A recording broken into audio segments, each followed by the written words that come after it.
I'm about to flip the script, flip the switch, magic trick, watch this, watch this. I'm about to make you trip, make you glitch, camera click, watch this, watch this. I put it like gold, check out the view. Out with the old, and in with the new. I'm in my new era. I'm better in my new era. I'm better in my new era. Good afternoon and welcome to round 6 of the PWR, kicking off with a derby day here in Devon for Exeter Chiefs against Bristol Bears. Both sides come into this fixture with very different starts to their seasons. The Bears haven't really got going yet this season, only the one win for them so far, so they'll be looking to properly make their mark on the tournament today. Exeter Chiefs haven't lost a match since the second round, but they have drawn twice in the last 3 matches. They will be looking to get another victory under their belt today. Well, hello and welcome to Sandy Park. I'm here with former Exeter Chiefs head coach Susie Appleby. Susie, on co-comms duty today, how excited are you for this match? Oh, I love coming back to Sandy Park, and what a game it's going to be. Bristol Bears, like you said, haven't really found great form yet, but understandably they've been integrating new players, they've had some key injuries, whereas Exeter Chiefs has actually hit the ground pretty much running. Had some tricky away fixtures like you've touched on, but it's always a great matchup here at Sandy Park between Exeter and Bristol. And these two teams enjoy a lot of running rugby, a lot of ball in play time, but the weather might affect that today. How could that affect the kicking strategy, the territory? Well, it's a really interesting factor, isn't it? So it's always windy here at Sandy Park. Fact. What's the wind going to do? They'll be getting a good feel for it out in their warm-ups because it's so significant. That corner is very different to this corner, for example. So the key kicking strategists in the 9s and 10s will be getting a good feel for that and feeding back to their team.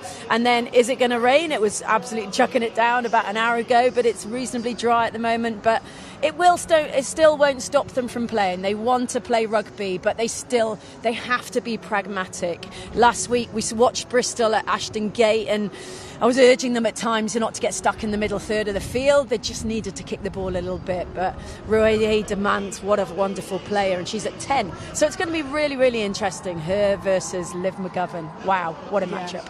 Of course, and we've got a very popular pink scrum cap who's been coming off the bench in the last couple of weeks, coming back from an Achilles injury. How excited are you to have Dorothy Ward back in the starting 15? I'm overjoyed to see Doro back in that starting 15. Bless her, what a horrible injury to have in the build-up to the World Cup.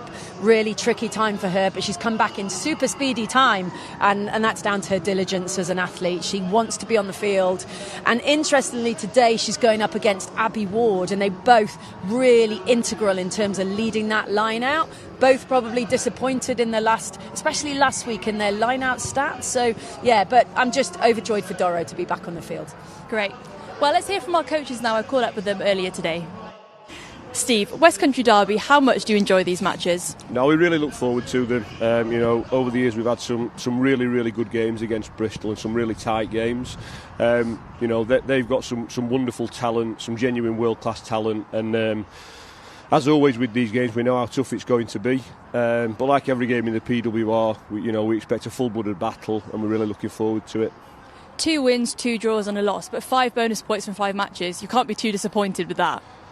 It's a really strange one. Like it feels really strange to have had 2 draws, 2 wins and a loss within that period of 5 games.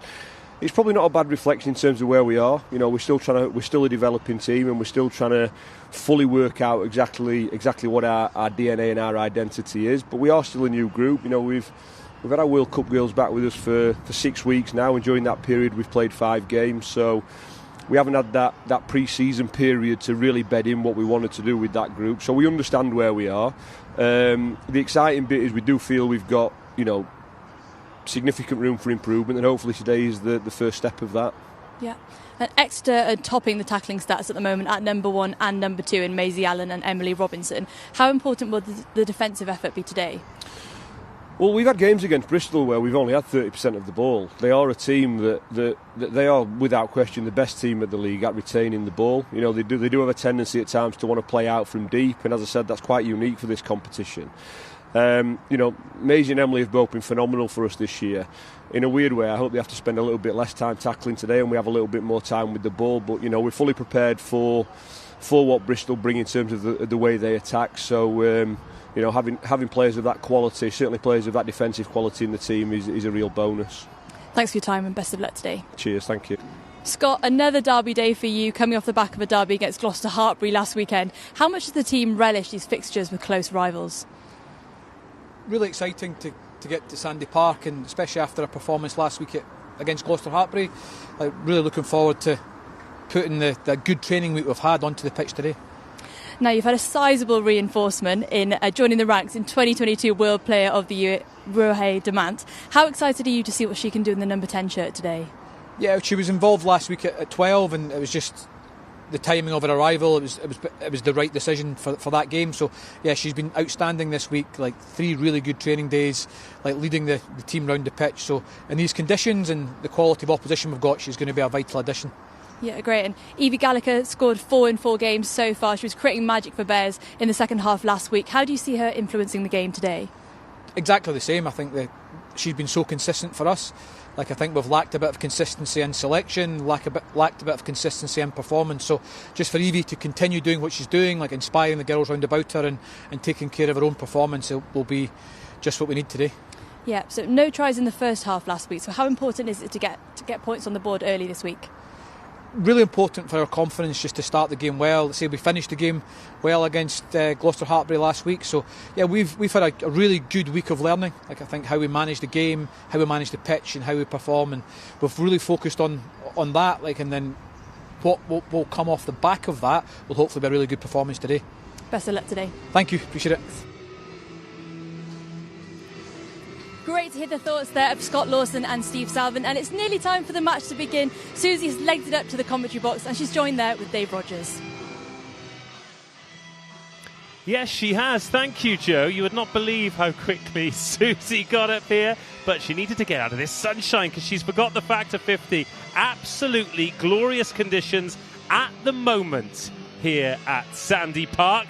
Let's take a look what this week's Premiership Women's Rugby looks like and what these teams look like building up to this one. It is Exeter Chiefs with Clee Maloney-MacDonald coming back in for Emily Totosi. Those two have rotated throughout the season. As Susie's already alluded to, Dorothy Wall is back and in the team, which means that Emily Robinson moves from 6 to 8. A big backline reshuffle sees Gabby Cantona back at 12, so Alex Tezier shifts to 13. It's a first start at fullback for Sabrina Poulin, and with Claude Maloney-MacDonald out due to a wrist injury, it's the second start of the season for young Italian winger Francesca Gronzotto. The halfbacks are unchanged, and I think Liv McGovern might be keen for a big 80 minutes today for Exeter Chiefs. In terms of the replacements, pretty consistent. Expect strength from the front row. And Zoe Deer, an interesting one, continuing to build her PWR profile, having joined from Gloucester Hartpury. Well, the teams are on the way out, so let's take a quick look at Bristol Bears, because they've made their way out onto the paddock here at Sandy Park. Hannah Bottoman returns, but no Sarah Byrne, so Scotland's Clark starts on the tight head side. Locks unchanged. Abby Ward captains the team, and Jenny Herring is back on the open side, so Christina Balogun switches to 6. Rohe Demant slots in at 10, former World Player of the Year. At outside half for the first time for a new club, so Welsh youngster Savannah Picton-Powell is the only personnel change from last week's backline. A couple of exciting youngsters covering front row on the bench for Bristol Bears as well. Heidi Pashai-Taragan and Aisha Jar, an international quality as well in Natalia John and Gwennon Hopkins, and of course Jasmine Joyce Butchers. Well, let's talk about the game then. This is an interesting one, isn't it? Because it feels like only a matter of time until Bristol Bears remember they're a top-class rugby team. Absolutely, and how exciting to be here at Sandy Park. Great conditions, like you've just touched on, and 2 great sides. Just Bristol I think they'll be ready to find their form today, and if it's today, they'll be super, super happy. Henry Pearson, the man in charge, his ARs, Nick Marshall and Jenny Burrows. Let's make the most of this sunshine for as long as we've got it, because the rain has been buzzing around. But it is the early kickoff on a Saturday. It's Premiership Women's Rugby. Wherever you're watching, whatever you're watching on, welcome to Exeter Chiefs versus Bristol Bears. Bristol kicking off in the white jerseys. Chiefs all in black. Now let's talk about non-negotiables to start this game then? Because, well, Exeter Chiefs will be desperate not to draw, but they'd certainly rather draw than lose, as that's been picked off well by Evie Gallagher. What a turnover. And then Bristol Bears, I mean, they started with that big victory over Leicester Tigers. Since then, they can't really buy a win or confidence. So let's start with the visitors then. What are they going to want from these opening few minutes? Oh, they're just going to want to just settle into the game. And that was a good settler. A little steal from Evie Gallagher then, who's been imperious in these early games, no matter the results. But that 10, 12, 13 combination, they just need to get used to each other. And Chiefs, similarly, will be looking to get their little processes right. You know, this exit here from their defensive 10, you know, kicking them we've already talked about, from 9, from 10. What's it going to look like today? Well, McGovern has put that into space. Oh, wow. It was picked up by Lovibond. Wasn't particularly confident, but did well to hold on to it and then not rolling away. Jacqueline 13 on the wrong side. This will be a penalty to Bristol Bears. Yeah, that's it.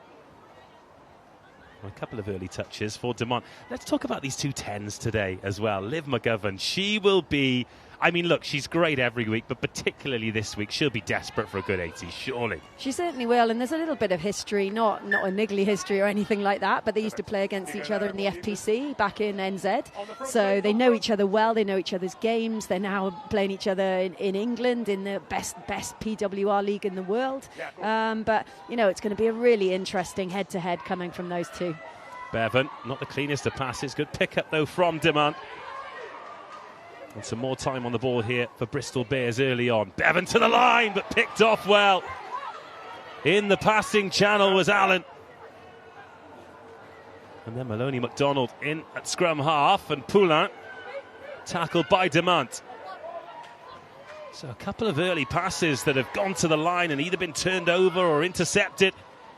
Ambition getting in the way of execution. Robinson. Cantona in at first receiver, another interception. Bonner this time. Well, neither team able to keep hold of this ball. Balogun, versatile back rower, switch sides on the flank today. And then Allen over it.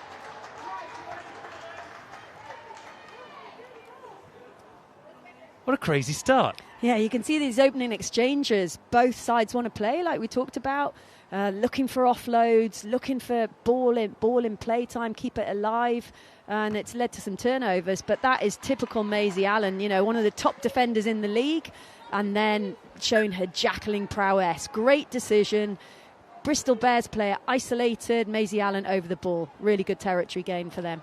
Just seeing Tezier at 13 today, such a versatile, almost a Swiss Army knife in this Chiefs backline, but they have got some ball handling options today. Make no mistake, but first line out, pinched by Ward.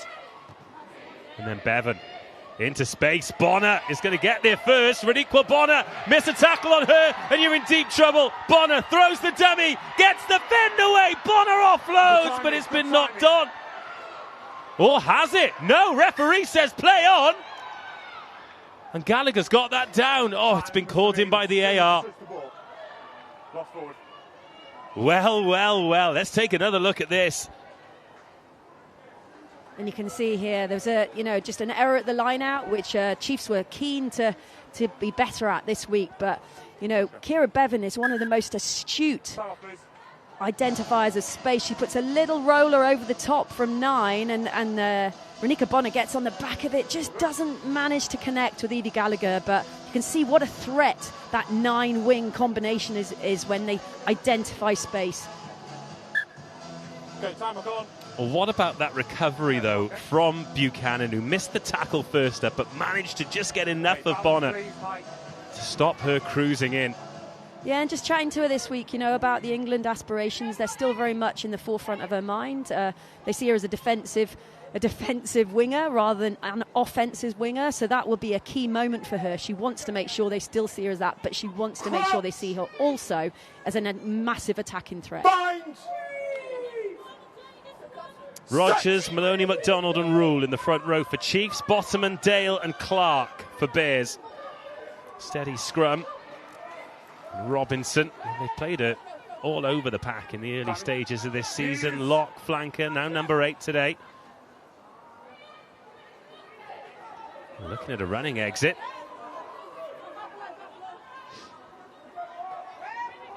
Oh, good tackle. Bottoman flying in.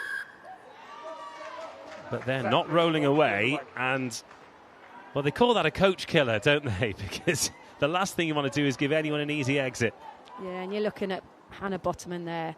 She is a super threat at any line out, you know, but she just hadn't quite rolled out of that tackle there. Hence, Jenny Herron doesn't get the benefit of the doubt, and you've got to make good decisions around the breakdown. That's a real let-off for Chiefs there, you know, and making ground up the field on what seems to be quite tricky conditions down there, playing from right to left as we're looking at it in terms of the wind. Well, when you were talking to Joe ahead of the game, you were talking about the different corners playing different ways in different conditions. I'm intrigued to find out more about that as this game progresses. Oh. Slightly overrun there by Robinson.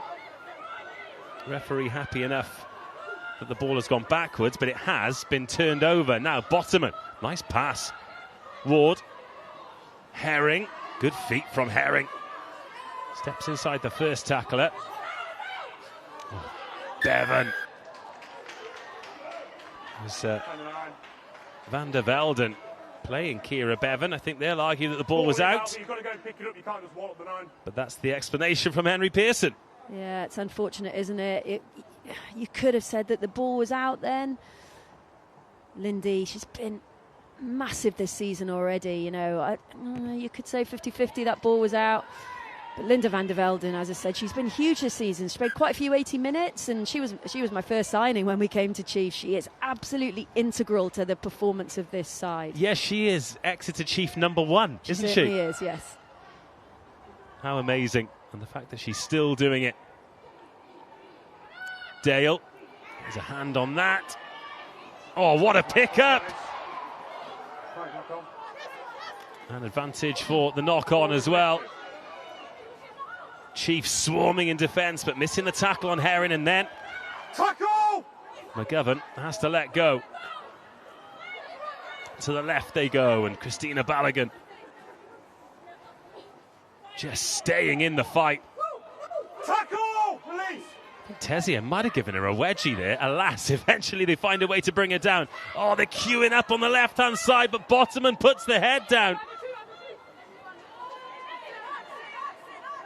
Well, Exeter can reset now, but there were numbers there for Bristol Bears. Bottoman. Patient play, though, from Bristol. The tip's good. Balogun. Got Emily Robinson trying to turn it over, but no dice. Demant. Or Lovey Bond. Bonner. Oh, goodness me. Exeter Chiefs hanging on, and then the ball's knocked forward. Huge defensive effort from Chiefs, but that is the chance of the game so far gone for Bristol Bears. Yeah, you can see the patience of the defensive set through Chiefs. They'll be really pleased with that. It was also very patient from Bristol Bears. You know, pick and go through the middle, a couple of touches on the ball, nice little tip-ons. Just eyes off the ball for Abby Ward. She'll be disappointed with that, and a chance goes begging.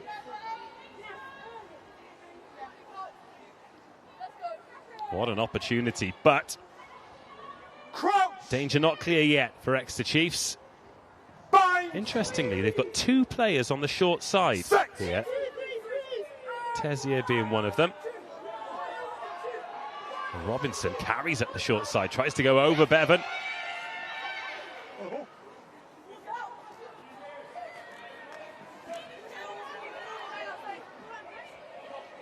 Use, please. Tezier. Hold that, thank you. He's going to keep that on the field. And Ella Lovibond is going to run it back. McGovern makes an important tackle. Wasn't a big touch, but enough of a touch. Demant. Watch the rib cage. Francesca Granzotto's eyes lit up there. She had a really impressive debut against Loughborough Lightning a couple of weeks ago. Up in Northampton. Getting another chance today.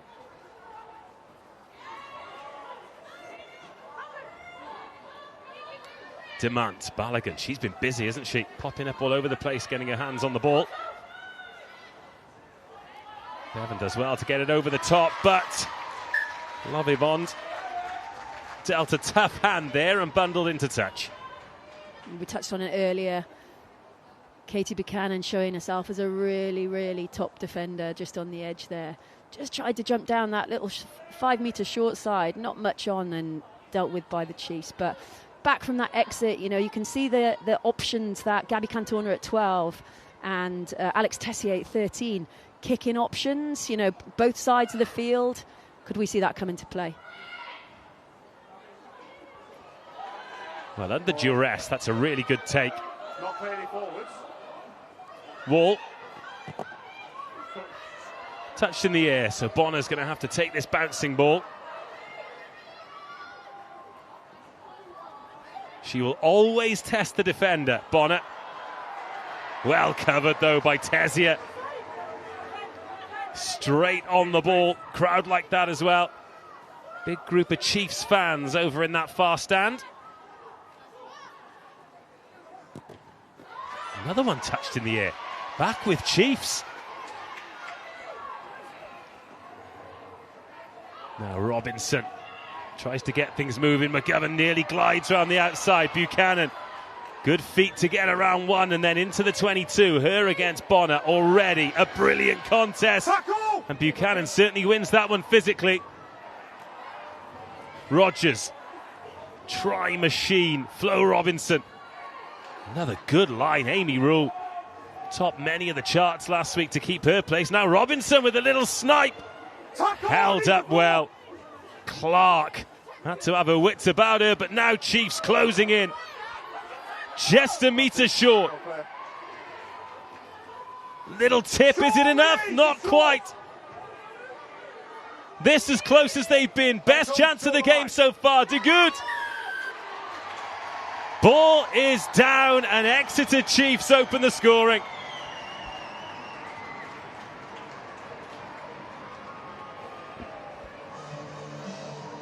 I think we'll see it on the replay in a minute. Bristol Bears spent an awful lot of the first opening 20 minutes down in the attacking 22. But we'll see how the kick strategy of Chiefs has moved them up the field and given themselves one entry into the Bears 22, defensive 22, and they've taken the opportunity and converted it. I'll be really, really pleased with the effectiveness of what they've just done. See this grounding here for Abby Do-Good. Just no bodies there to stop her. She came back to the short side, didn't she? The ball was going open side, and then she just saw a little opportunity. We've seen Maisie Allen do that in the past 3 weeks, actually. I don't know if it's a strategy that Chiefs have employed to deliberately look for an overfold around that breakdown in terms of the defensive players, and of spotting opportunities there. Or it could just be that Abby Do-Good has just seen that for herself. Yeah. Easy money, great finish from short range, but those short range finishes come off the back of a lot of hard graft. Well, I said 20 minutes. It feels like 20 minutes, yes, actually. Yeah. 13 minutes. Well, that'll be a frustrating one for Bristol Bears because they've had a couple of fruitless visits to the Chiefs 22 and now find themselves 7 down on the scoreboard. That ball's been ripped, hand in there from Evie Gallagher, a smart one. Now some transition ball. And perhaps some space for Demant to try and exploit. Beautiful ball. And now Bonner. Not really threatening out on that edge. They're getting it there because they know they've got the pace there. But Exeter Chiefs covering it well so far. But that was Buchanan getting the hand in after the ball was down. Let's take another look at exactly how that happened.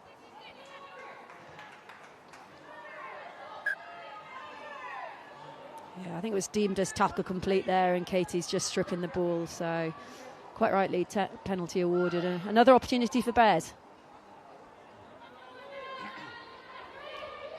Dale at hooker today. Bucks Super Rugby legend. 3 titles in a row with Hartpury University. Let it come, Let it come. Kira Bevan asking for a penalty, getting nothing from the referee. Tell you what, Ward got something there. Some Exeter Chiefs shoulders. Nice feet again from Herring. But Van der Velden chops her down. Gallagher. Always takes so much to bring her down. Balogun again. 15 minutes gone. Bristol Bears another visit to the Chiefs 22. Well, they have something to show for it this time. Bottomman brought down, and Chiefs over the ball.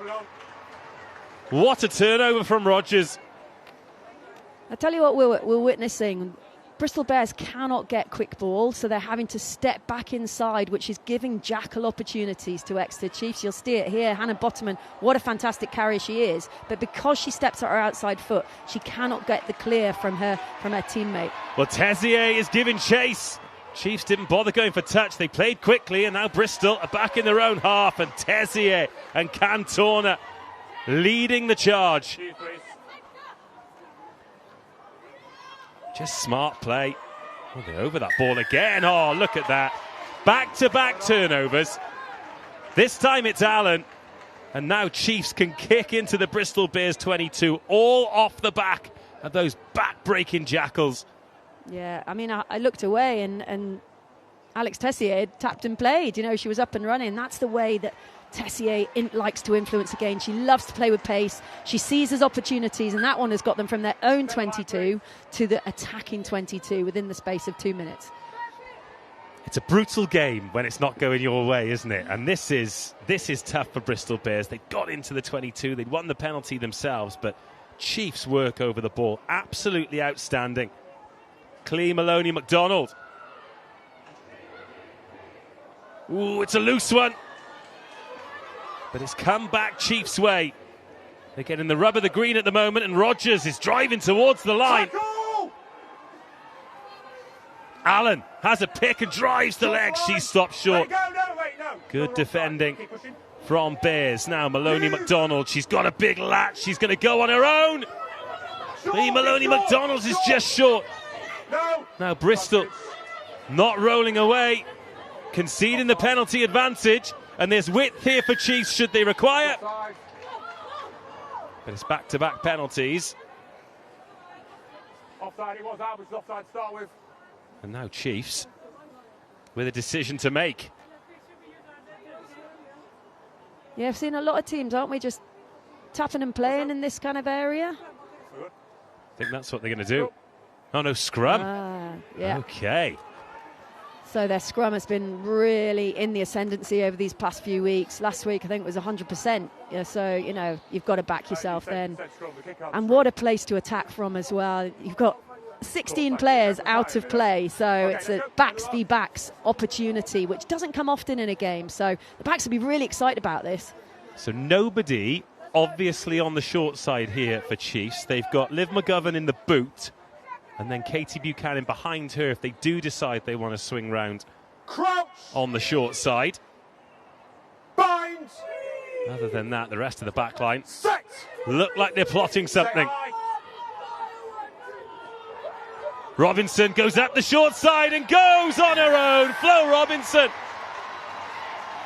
Straight from the base. And Chiefs get their second try. And you're quite right, Dave. What a difficult place to defend. You've got to make a decision. So in that instance, Kira Bevan, as that defending 9, has to make a decision. The back row have to stay on the scrum. Liv McGovern bounces around and is a threat, and it catches Kira Bevan in two minds. Shall I move? Shall I stick? And she moves, and that's Flo. Really good read, senses the opportunity, and she's clean through. This is clinical from Chiefs, isn't it? 2 visits to the 22 and 2 tries. 20. But you've got to give massive credit to the scrum then. You know, Bristol Bears are having to stay tight on that scrum. Like we touched on, the Exeter Chiefs scrum is very dominant. It's something that they pride themselves on. And that afforded Flo the opportunity to go and have a little snipe around the edge of the scrum there. But Flo will be really pleased with that. She doesn't score many. She assists with lots, but she doesn't get many herself. So really pleased for her. Yeah, Kira Bevan's just relying on Christina Balogun there to make a tackle, isn't she? She can't cover 3 people on her own. And it's not like Bristol Bears are not giving themselves opportunities. They're just failing to convert in that all-important red zone. Let's talk about the bigger picture then, because it's a great finish off the back of a good scrum. But moments and decisions. So, brilliant moment to win the penalty. Then the decision to go quickly and kick for territory, and then the moment to win the penalty as well. Chiefs are just in the ascendancy here, and they seem to be thinking clearly. Yeah, it's you know, we've looked at, you know, who's come into this season with consistency. Chiefs are very consistent in their personnel. There might be some additions, but there's, you know, Alex Tessier has been in this game a long, long time. She's a World Cup finalist. She's looked up, she's seen space, and she's put the ball there, and everyone's on the same page. Bristol Bears need something. They're 12 down after 20 minutes. No 3, off you go! Amy Rule, oh, she was called off it.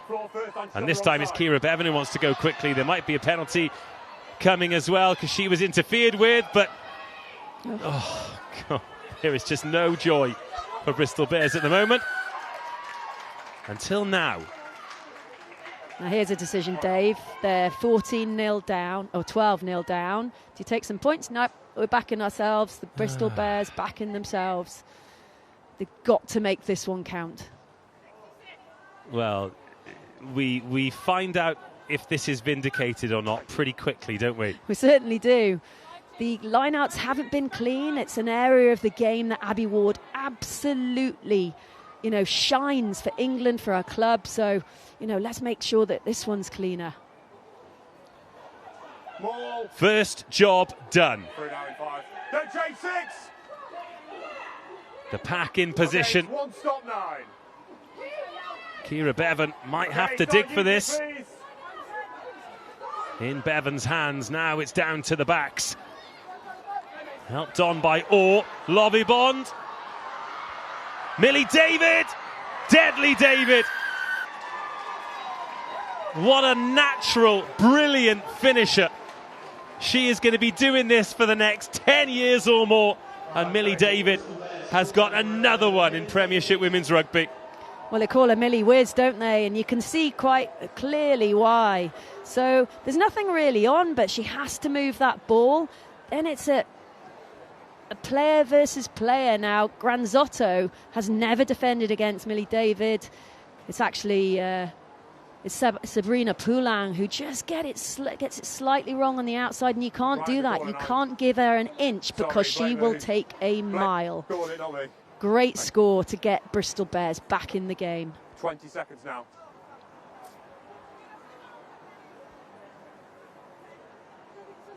They have got 2 remarkably talented young wingers, haven't they, Bristol Bears? They really have, you know, and that's what's really exciting. You know, Renika Bonner this time last year was playing 7s out in Dubai and getting a really good feel for international competition. She's also playing in the 20s. Millie David is coming through. They've got some really good, nice young prospects. And we saw Bristol at their best in those few moments there. Yeah, the passing was crisp. And as you said, that there's not really anything on, but if you execute well, there's always something on, and I think that's what Bristol Bears can hang their hat or hang their hope on. And it turns out the kick to the corner was vindicated. There we go, 5 points on the board for Bears. Inside. Clearance from Demont, Tessier underneath it. Some backfield options here. And there's one of them in Poulin. Use, please. And then Tessier again in at first receiver, as we expected she might be. A bit more width then for McGovern. Inside. Awkward ball for Bevan. And Tessier just sweeping up. Retreat in front. 50-22 is on. Oh, Renika. Tough bouncing ball, just snatched at it. And this is trouble for Bristol Bears. Yeah, we saw how strong the scrum was. when they took that score last time. It's just a little bit of probing of that kick game that we talked about. You know, who can find the grass, who can force an error, what's the kick chase like. Probably deliberately Bristol kept it on the field, but then you enter into a competition there, and who can find an opportunity. And on this occasion, Chiefs have found themselves an opportunity just through a forced error. I think we might see quite a lot of that, because as long as the kick chase is good, because they know that Bristol love to run it from deep, don't they? In from Robinson. Bit of a tougher finish that way for her this time, but they're shaping to go up the short side. McGovern. Good strength from her. She is a big physical 10, but dealt with well by Demont. Oh, great leg drive, Van der Velden. No, not clearly forward. Looked for a second like she was going to make her way through there. Rogers too, so direct. Tackle! And here go Chiefs again. Flo Robinson wanted the ball to be quicker than that. And then there's a knock on Abby Dogood. There was a groan of frustration from someone there, and I don't think it was a Bristol Bear. No. Again, interesting. So the way they set that scrum, you could see that Ruai Demant, because of what happened last time, she was edging towards the scrum. So then, in my opinion, I don't think we're going to go back to it, but you could see there's actually an opportunity into the open side there. However, they took the short side, and Lynn McGovern is such a strong carrier. It then, squeezes up that defensive setup for Bears and allowed another opportunity. But a little knock on, but still under pressure for Bristol Bears. Oh, there it is. We're seeing it now. Yeah, there was a lot of space on the open side, wasn't there, as Demant sweeps around. Big pressure on the scrum, and it's been turned over. Massive moment. McGovern. The Exeter Chiefs scrum have done it again. And Liv McGovern the beneficiary. I tell you, on 27 minutes, Dave, that's a huge, huge moment in the game in terms of positivity for the Chiefs scrum, but also very worrying for the Bristol Bears scrum. But it all comes from sustained pressure. Yes, there was a little bit of error, but they backed themselves, put the scrum down, no problems. Hope Rogers goes to work, international player of huge, huge class, and then you can see what happens. But they still have to execute, and a really nice little execution, 3v2 there, and lives in over the try line. 20 now. Well, she's going to try and add the extras. We said she wanted a big game. So far, so good for Liv McGovern. 10. Well, Bonner being sent back. She has to start her approach. Unsuccessful kick, tough one from out there. We talked about it before with the try where they effectively went full length off the two penalties. Clarity of decision making, because as much as this looks like it's a well executed try there, they wouldn't have been expecting that ball. No, exactly. So you have to seize your opportunity. So it's called a transition when the ball goes from defence suddenly and you bounce into attack, and then it's just play rugby. See what's in front of you. Where's the space? Where's the opportunity? Communication is key then. And as I said, a lot of these girls have come back into the season, yes, on the back of a World Cup, but having played with each other an awful lot before, and that is a massive bonus then. Demant getting a restart practice in this opening half an hour. A little bit deeper this time. Oh, Chiefs just looking so lively.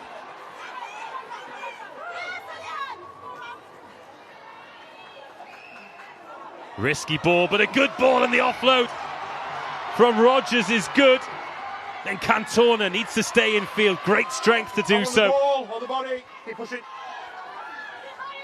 This is looking like a long 10 minutes until half-time now for Bristol Bears, unless they can stem the tide. Bit of transition ball for them. Gallagher spits it out. Demant wasn't expecting that, but she's got it. Risky ball, and Granzotto knocks it on, so we're going all the way back. But look at the confidence of this Chiefs team. Well, I just love the start from Sabrina Poulain. Like, her footwork is unbelievable. She's very, very quick and evasive, and you could see that coming to the fore. But the willingness to just play ball. So everyone's working hard to get off her. You see Hope Rogers throwing a little ball over the top. I think it was Dorothy Wall throwing a little ball over the top. That's what they've been practicing a lot in training, going from being a fast ruck team to more of an offloading team. And yes, it comes with risks, but also it comes with massive rewards. And they've got themselves up to the attack in 22, a game. And you know what? Bristol Bears will not be looking forward to putting this scrum down. So actually, the risk versus reward, it's worth it, isn't it? Because you know you're winning those set piece competitions. The amazing thing about these Exeter Chiefs front rowers, so we saw it with Hope Rogers there a couple of weeks ago against Loughborough Lightning, Dalika Menin as well. Yes, they'll do all the nuts and bolts, the scrummaging, but they're also the ones who are breaking tackles, making offloads, playing total rugby, really. Yeah, there's world-class players across the whole league, to be fair, amongst the packs. They're not just rugby players that are going to scrummage and line out.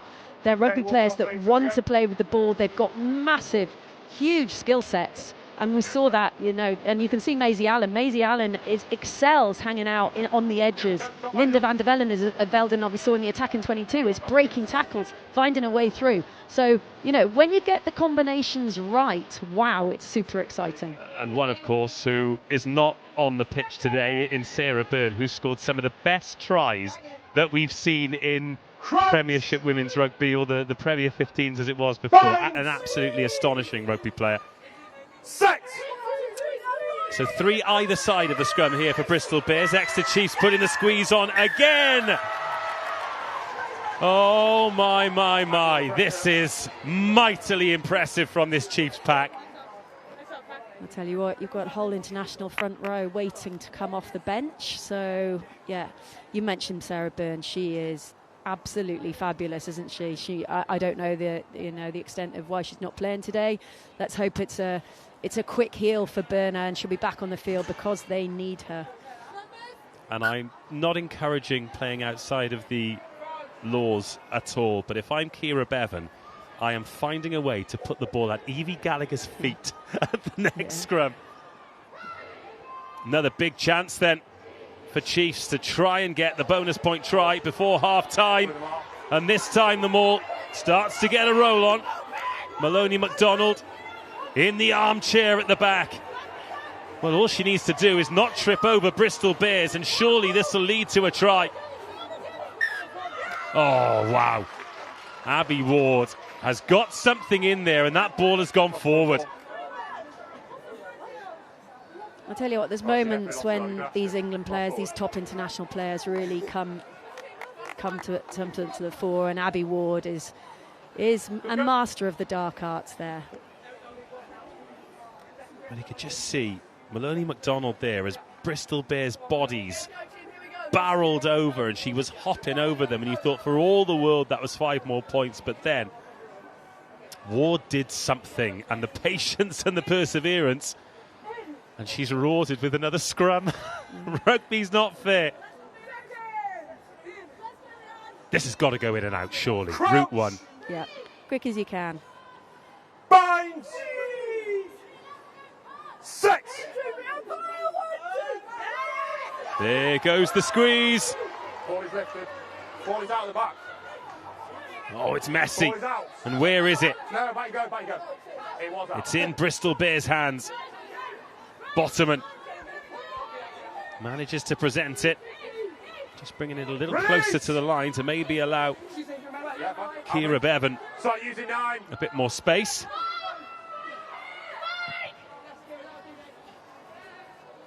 And she opts for the sanctuary of touch, but still inside the 22. And Exeter Chiefs that are just turning the screw constant. They really are. You talk about pressure in the game, and that is pressure. So, I used to play at Clifton Rugby Club back in the day with Georgia Stevens at 8. I was at 9, and we struggled at scrum time, and there's serious pressure comes on in those moments. So Evie Gallagher and Ciara Bevan done really well in those moments. Here go Chiefs again. First job done. Don't change. Now Maloney McDonald in position again. So say more. And Exeter Chiefs. Well, the caterpillar all the way over. 1, 2, 3, 4, 5 of them, and it's Clee Maloney McDonald who scores the try. Immaculate drills from Exeter Chiefs. And that'll be really pleasing for not just the girls, but for Steve Salvin. You know, he came down from the men's championship a few years ago. He brought such good drills, such good discipline and detail to what Exeter Chiefs women were able to bring at the driven line out. We can see it here. You know, it's impeccable. You know, Bristol Bears cannot deal with it. You can see they're folding, and there's just no stopping that. You know, it's a difficult thing to stop anyway, but when they're in motion like that, impossible.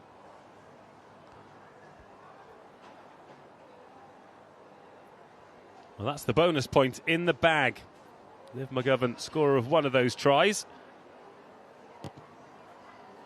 Oh, and she's just pulled on that one as well. So 22 points to 5. 5 to go. Into the last 5 minutes of the half. And just worth noting as well, when Bristol Bears completely disintegrate, quite easy for Exeter Chiefs then to lose their discipline, and then it's an offside penalty or you cough up the chance or anything like that. Discipline absolutely massive, and has been, You're right, but for me, she had a full-on bind still. has been largely impressive. Yeah, and Kira Bevan is questioning the bind within that driven maul, but you know they know their drills. They knew what to do, like you said, and are very consistent in their delivery, which, as I said, will be really pleasing for them as a team.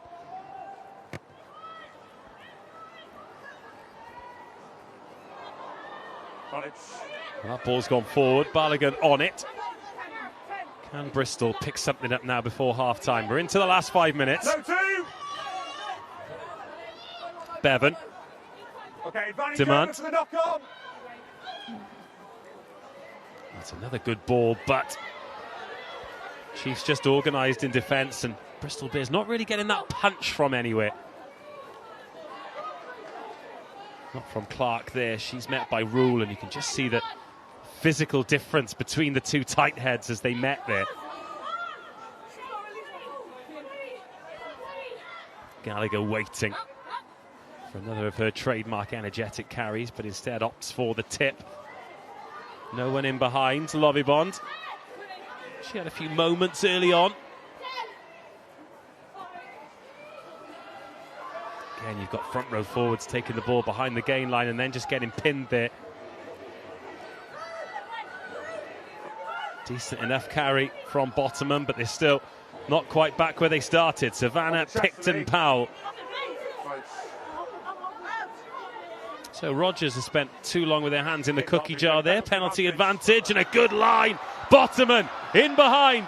What happens next? Oh, she gets away from another Bottomham trying to wind up the big left-hander. No advantage, off feet. Buchanan's off her feet. Penalty advantage. Little nudge for Bonner to chase. But she's not going to get there first, or is she? Oh, no. Kicked it in front of her, An no accidental advantage. offside, and that just sums up Bristol Bears' day. A bit of communication, and that's a try. Instead, Lovey Bonds and Bonner Thank you. Two bump players. into each other. Off feet, a clear release as well. What a break, though, from Bottomham.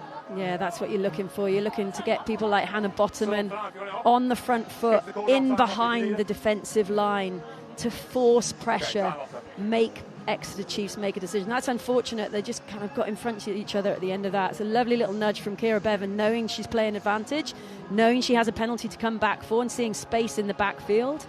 Just that's much better from Bears. You know, it was patient, good build up, a little bit quicker in terms of their ruck speed. And then, an error on the far side from Hope Rogers and an error from Katie Buchanan, because when you're under pressure, you make poorer decisions around that breakdown. And that's what Bristol Bears have to take positivity from. See Bottomham there, apologising. She's like, 1 more second, and I got the pass away. Oh, it's a good kick. It's a very good kick. Was just flirting with that corner flag then, but instead takes Amy Dale as close as she can be to the Chiefs' try line. Yeah, good.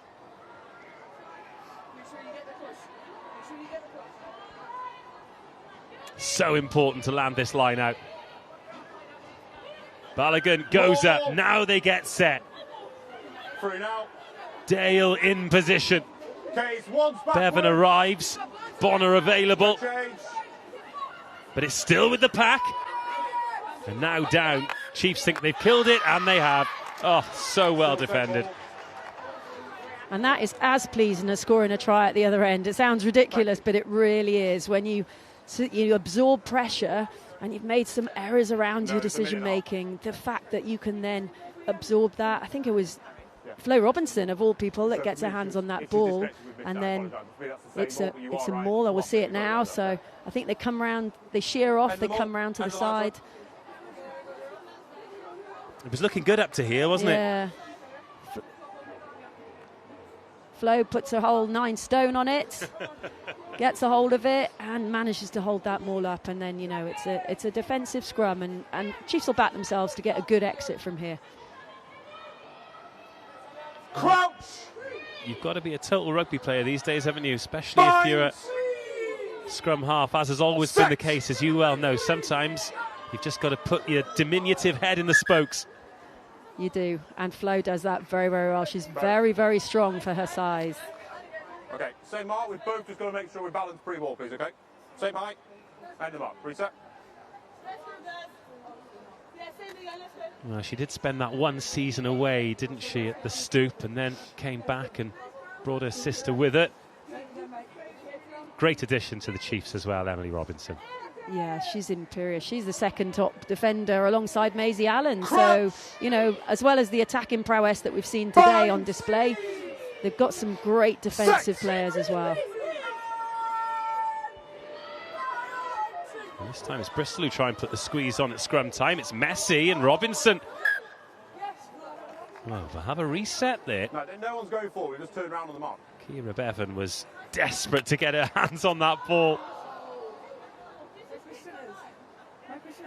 And that's what you want as a defensive 9. Of the 8 picks, she hasn't got any natural support, so it's a massive opportunity. If you can make that tackle, release, and get your hands on the ball for a defensive 9 like Kira in that moment, you're potentially looking at a penalty in your favour. So, Kira Bevan, Flo Robinson, great matchup today. International 9s. Kira, huge experience. Flo is an up-and-coming but very, very good player. There's great matchups all over the field, and that is certainly one of them. So our clock is in the red. It's reached 40, but a reminder, if you are joining us on the YouTube stream for the first time, we're not linked in with the referee's watch. We'll be there or thereabouts, but there might be a bit of time left at the end of the half. Far side, still the same. There will certainly be enough time to take this penalty. And that will be the half. A bonus point in the bag for Exeter Chiefs. Bristol Bears started positively, but as soon as the home team turned the screw physically, they took charge. A little bit of hope given by Millie David, but McGovern, Robinson, Maloney MacDonald and Dogood mean that Exeter Chiefs lead after 40 minutes by 22 points to 5.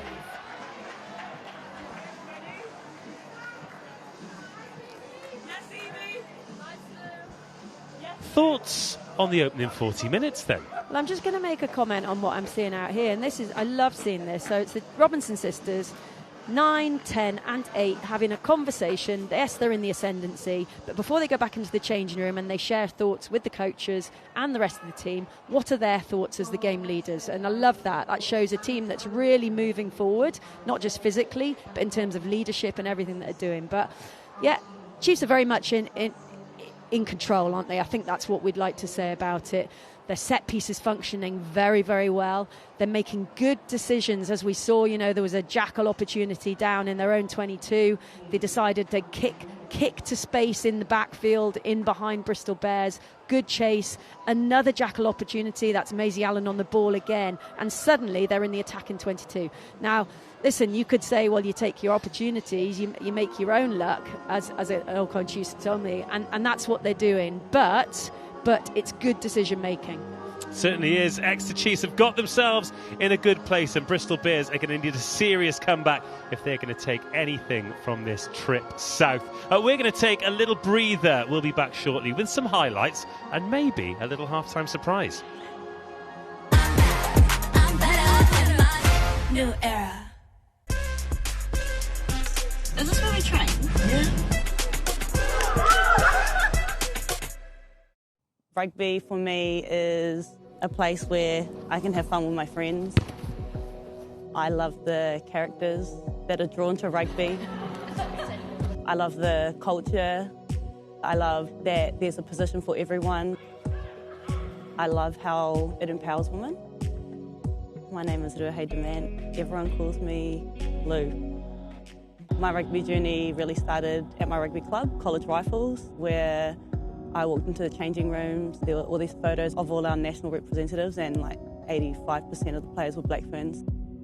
From there, my sister and I set a goal that we wanted to be Black Ferns.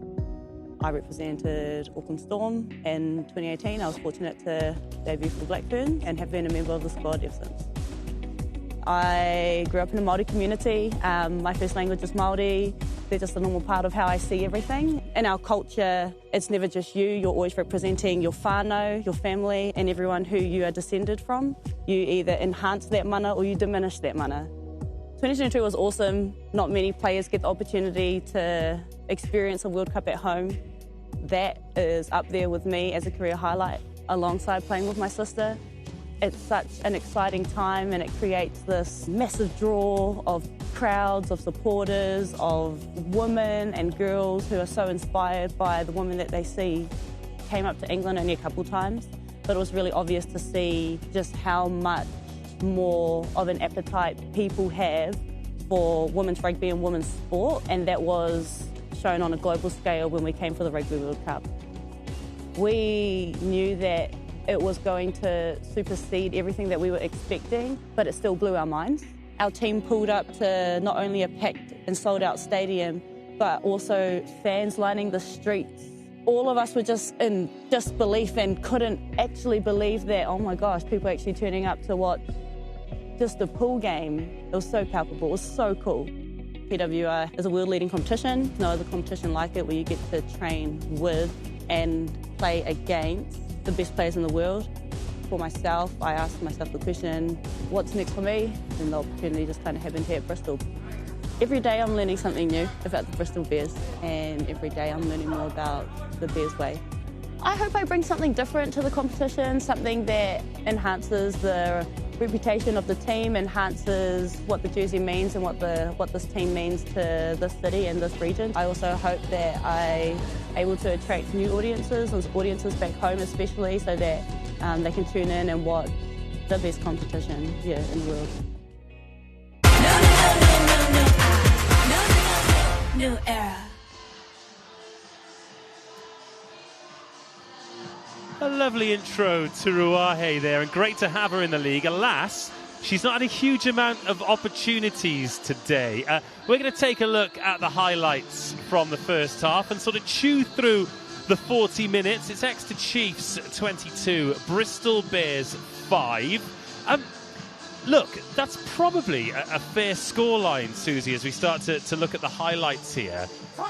We're going to see the first try, but in terms of visits to the 22, Bristol will probably be disappointed that they weren't ahead when Chiefs scored here. Well, that's the thing, Dave. Do you know what I mean?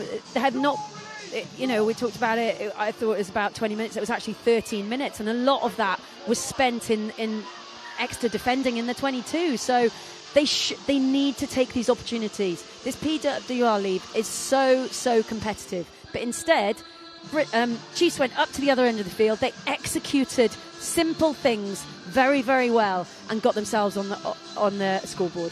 It's funny, isn't it? Every time we talk about simple things, it usually comes off the back of a superb performance from the tight five, either in the set piece or in the loose, and Chiefs have done that in both so far today. You cannot overstate the importance of your set piece, and I know that sounds simplistic, but it so is. That what we've just seen there is 16 players got their heads down in a scrum. 8 of the players cannot get involved in the defensive set. Okay, so Flo Robinson, quite rightly, just picks off a 3v2. Now, that sounds simple, but it is when executed. This was the one shining light for Bristol Bears. Lovie Bond getting the ball out to Millie David. She's hardly had a touch, but she doesn't need many. No, and that's the Bristol DNA that we've seen for years, Dave. You know, Dave Ward brought it in really, really well. They've repeated. They're probably finding their way with Scott Lawson, and do they want to be a running side? Predominantly, do they want to kick the ball a little bit more? But we're now seeing, the third try from the Chiefs, and it's just, again, scrum dominance. That was a Bristol Bears scrum, a transition because the front row and the front five were so dominant by Chiefs. And they're going over again. But, now we're seeing another, a dominance through their driven line out. But they've got themselves into these areas of the field, Dave. Let's not forget that. They've given themselves opportunities in the right areas of the field by managing the game well. We mustn't neglect that. And they won't want to take it for granted either, because they have got the bonus point. They have scored the 4 tries, but they haven't really been wasteful either, have they? When they've got into the positions they've scored. Right, the players are going to be back out. We've got 40 more minutes of rugby. But before that, we've got Claude Maloney-McDonald, who is with Joe Penrose. Joe. Great. Well, I'm here with Exeter winger and Rugby World Cup champion Claudia Maloney-McDonald. Thank you so much for joining me. Can you sum up that first half for us? A lot going on there. Yeah, there's been a lot of back and forth, a lot of line breaks, probably a lot of knock-ons, more knock-ons than either team would want. But I think the story has been all about the scrums and that set piece. I mean, the Exeter Chiefs pack has been immense in that first half. The number of scrum penalties has been pretty insane, and just sort of sowing some seeds of doubt, I guess, into the Bristol Bears, forcing them to come up with some solutions and that haven't always been successful. So, I think a brilliant first half from Chiefs in particular. And a bonus point for half-time, that's not too bad. No, no, it's exactly what you want. I think the other side of that is the defence has also been brilliant. I think the line speed, the pressure that they've put on, we know Bristol Bears want to keep ball in hand. They want to play, and you saw from their try that when they do keep ball in hand, they're very sleek, very skillful, and they can make a try from anywhere, and they can do it quite easily. So I think the defence has been brilliant from Chiefs, just to put them under pressure and win the ball back. No, two wins and 2 draws, and then 1 loss so far in this campaign. How do you sum up the season so far for Chiefs? Yeah, I guess it's a little wanting, really. We haven't quite put the performances in that we've wanted, but I think it's also a reflection on the competitiveness of the PWR at the moment. Each team is really competitive. I think, we spoke about previously having top 3 teams, top 2 teams, top 4 teams. I think now you're competing with every team in the league, and every team is a hard game, and if you're not on the money each game, you're going to be punished for it. So, it has been a tough start of the season, but I think today we're starting to show what we're about when we put it all together. Something also very exciting happening on this pitch today. We've got the Rugby World Cup trophy down in the corner there. Can I just say, are you used to being called world champion yet?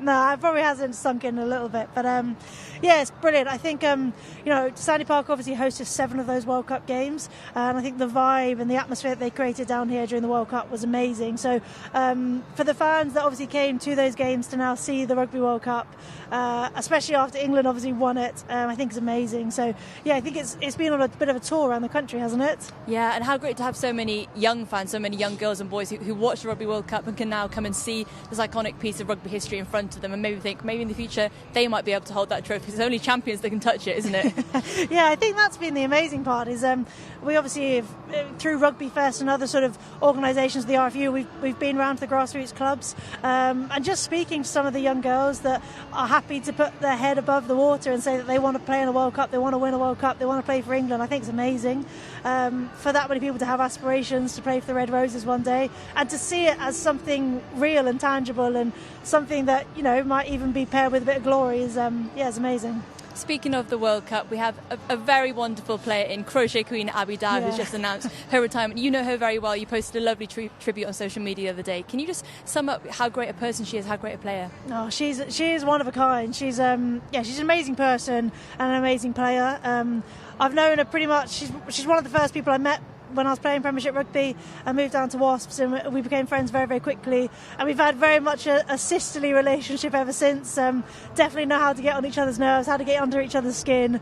We obviously played for the first 4 years at scrum half and wing, so a bit less competition between us. But every time we kind of come up paired against each other in any sort of drill or a game, it's always pretty feisty. But yeah, she's just a fabulous athlete, an amazing rugby player with such understanding of the game and such a desire to learn more and always better herself. So she's certainly someone that's left the shirt in a better place, and she'll be really missed amongst players and the fans as well. Yeah, we all coined that Abby Wow because she's done some incredible things on the pitch. So yeah, she'll certainly be missed. Yeah, Abby Wow, and the head of the crochet campaign during the World Cup. What's the most impressive thing you ever saw her crochet? Oh, I think, to be honest, I think it was the speed at which she did it. And it was the thoughtfulness behind certain things. So some of the girls got like 50th caps and she would crochet them a silver rose. Or first cap, she'd crochet them a rose. I think those bits are really special because, they're much more complicated things that she did crochet that probably took her a lot longer. But I just think the thoughtfulness behind something like that is really lovely. So, yeah, I think that was nice. Yeah, that's great. Now, I hate to mention it, but it's less than 3 weeks until Christmas now. Have you got your tree up yet? No, we're actually going away this year. We're Clea and I are heading to Australia, so we're taking the opportunity to head abroad. So we haven't put a tree up. I don't think we will be this year because by the time we get back, we'll have to put it back down again. But, so is it shrimp on the barbie then for Christmas? Something like that. Yeah, that's the plan. Have you got a present sorted? Well, yeah, a few presents. Can't tell you, just in case Clea happens to watch the live stream. Don't watch us. You can tell us now. Great. Well, thank you so much for joining me. I'll let you go back and sit with the team now. It's nearly time for the second half to kick off, so we'll head back upstairs to the commentary box with Dave. Cheers, Joe. Claude, I love your coat. You look fantastic, but you also look like you're about to rob Kevin McAllister's house at Christmas time. Oh, Claude Maloney MacDonald there, a.k.a. one of the Wet Bandits. Look, she's not out there today, but she has just got a perpetual smile on her face. She's such a brilliant ambassador for the sport, isn't she? Of course she is, Dave. And you know what she went through was, that's why she takes every moment as positive, because it could have been over for her. She might not have been able to play rugby again. Instead, she's a World Cup champion and she's had that experience. She's got a great life. Clea and her are amazing, and she loves rugby, she loves life, and you can see every time you speak to her, she oozes happiness, doesn't she? It's just brilliant. Were you a big part of the decision of her properly becoming a winger, not a nine? It probably came to me as a sold deal, done and dusted. However, in that season we did use her. She covered 9 because she's a class 9, but she was never going to get ahead of those England 9. So the decision was, let's play her in that back 3. It could have been 15 where she started her rugby, but she's, as we know, a world-class finisher. She's a wonderful rugby player, and she just makes the best of every opportunity she gets on the ball. And all's well that ends well for her. Will it be all's well that ends well for Exeter Chiefs today? There is the scorer of the opening try, taking full advantage of her opportunity to play for Chiefs. And what of Bristol Bears? Evie Gallagher, she's been leading from the front. She's been scoring tries, but they've been short of opportunities. They've made a change at tight head here, Bristol Bears. So Clark off, and Aisha Jar has come on wearing number 18. They are putting her straight into the lion's den, the dragon's mouth, whatever. She is going to have to work hard at scrum time, isn't she? Well, she certainly is. She's up against one of the best loose heads in the world in Hope Rogers. But as a young player, that's what you want, isn't it? You want to be tested against the best. And, give me a shot. I'll play against Hope Rogers. Let's get out there. Absolutely. 22 points to 5, 4 tries for Exeter Chiefs, just the one for Bristol Bears. Second half underway. Thankfully, the rain has held off. The pitch looks in great condition. Still a little bit breezy though, and it's swirling around. The flags and the trees just outside the ground are all rustling. And all the stands being slightly different heights, it really does bounce around the wind here.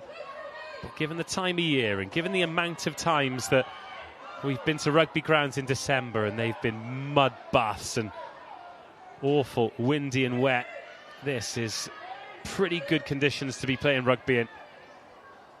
Yeah, it really is. And we're watching Bristol Bears again. Their DNA is to run exit, to look for any opportunity. But at some stage within that, you've got to make good decisions. So let's see what comes of this exit. Well, Demant does put the boot on it. Tezier, we're in 13, but really, she's been defending in that back three and defending so well and composed and making good decisions. Wall picked up by Allen. Oh, out of the back door and well dealt with by Granzotto. I think she took one in the kidneys there from David. Wall. She's looked solid, hasn't she? Came off the bench last week, back in the starting lineup, and I'm sure her lungs will tell you differently, but she's looking pretty comfortable out there. Nice feet from Demant.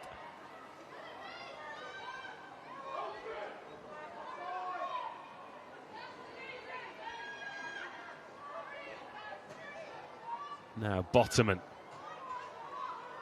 through something like a dummy.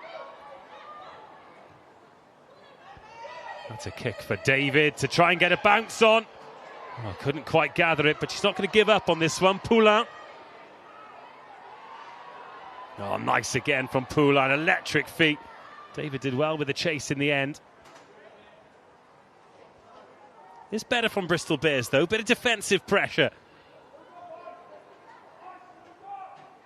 Weren't able to put Chiefs in the areas they wanted them to a great deal in the first half. Oh, what a counter that is. Abby Ward has shoved Duguid out of the way there.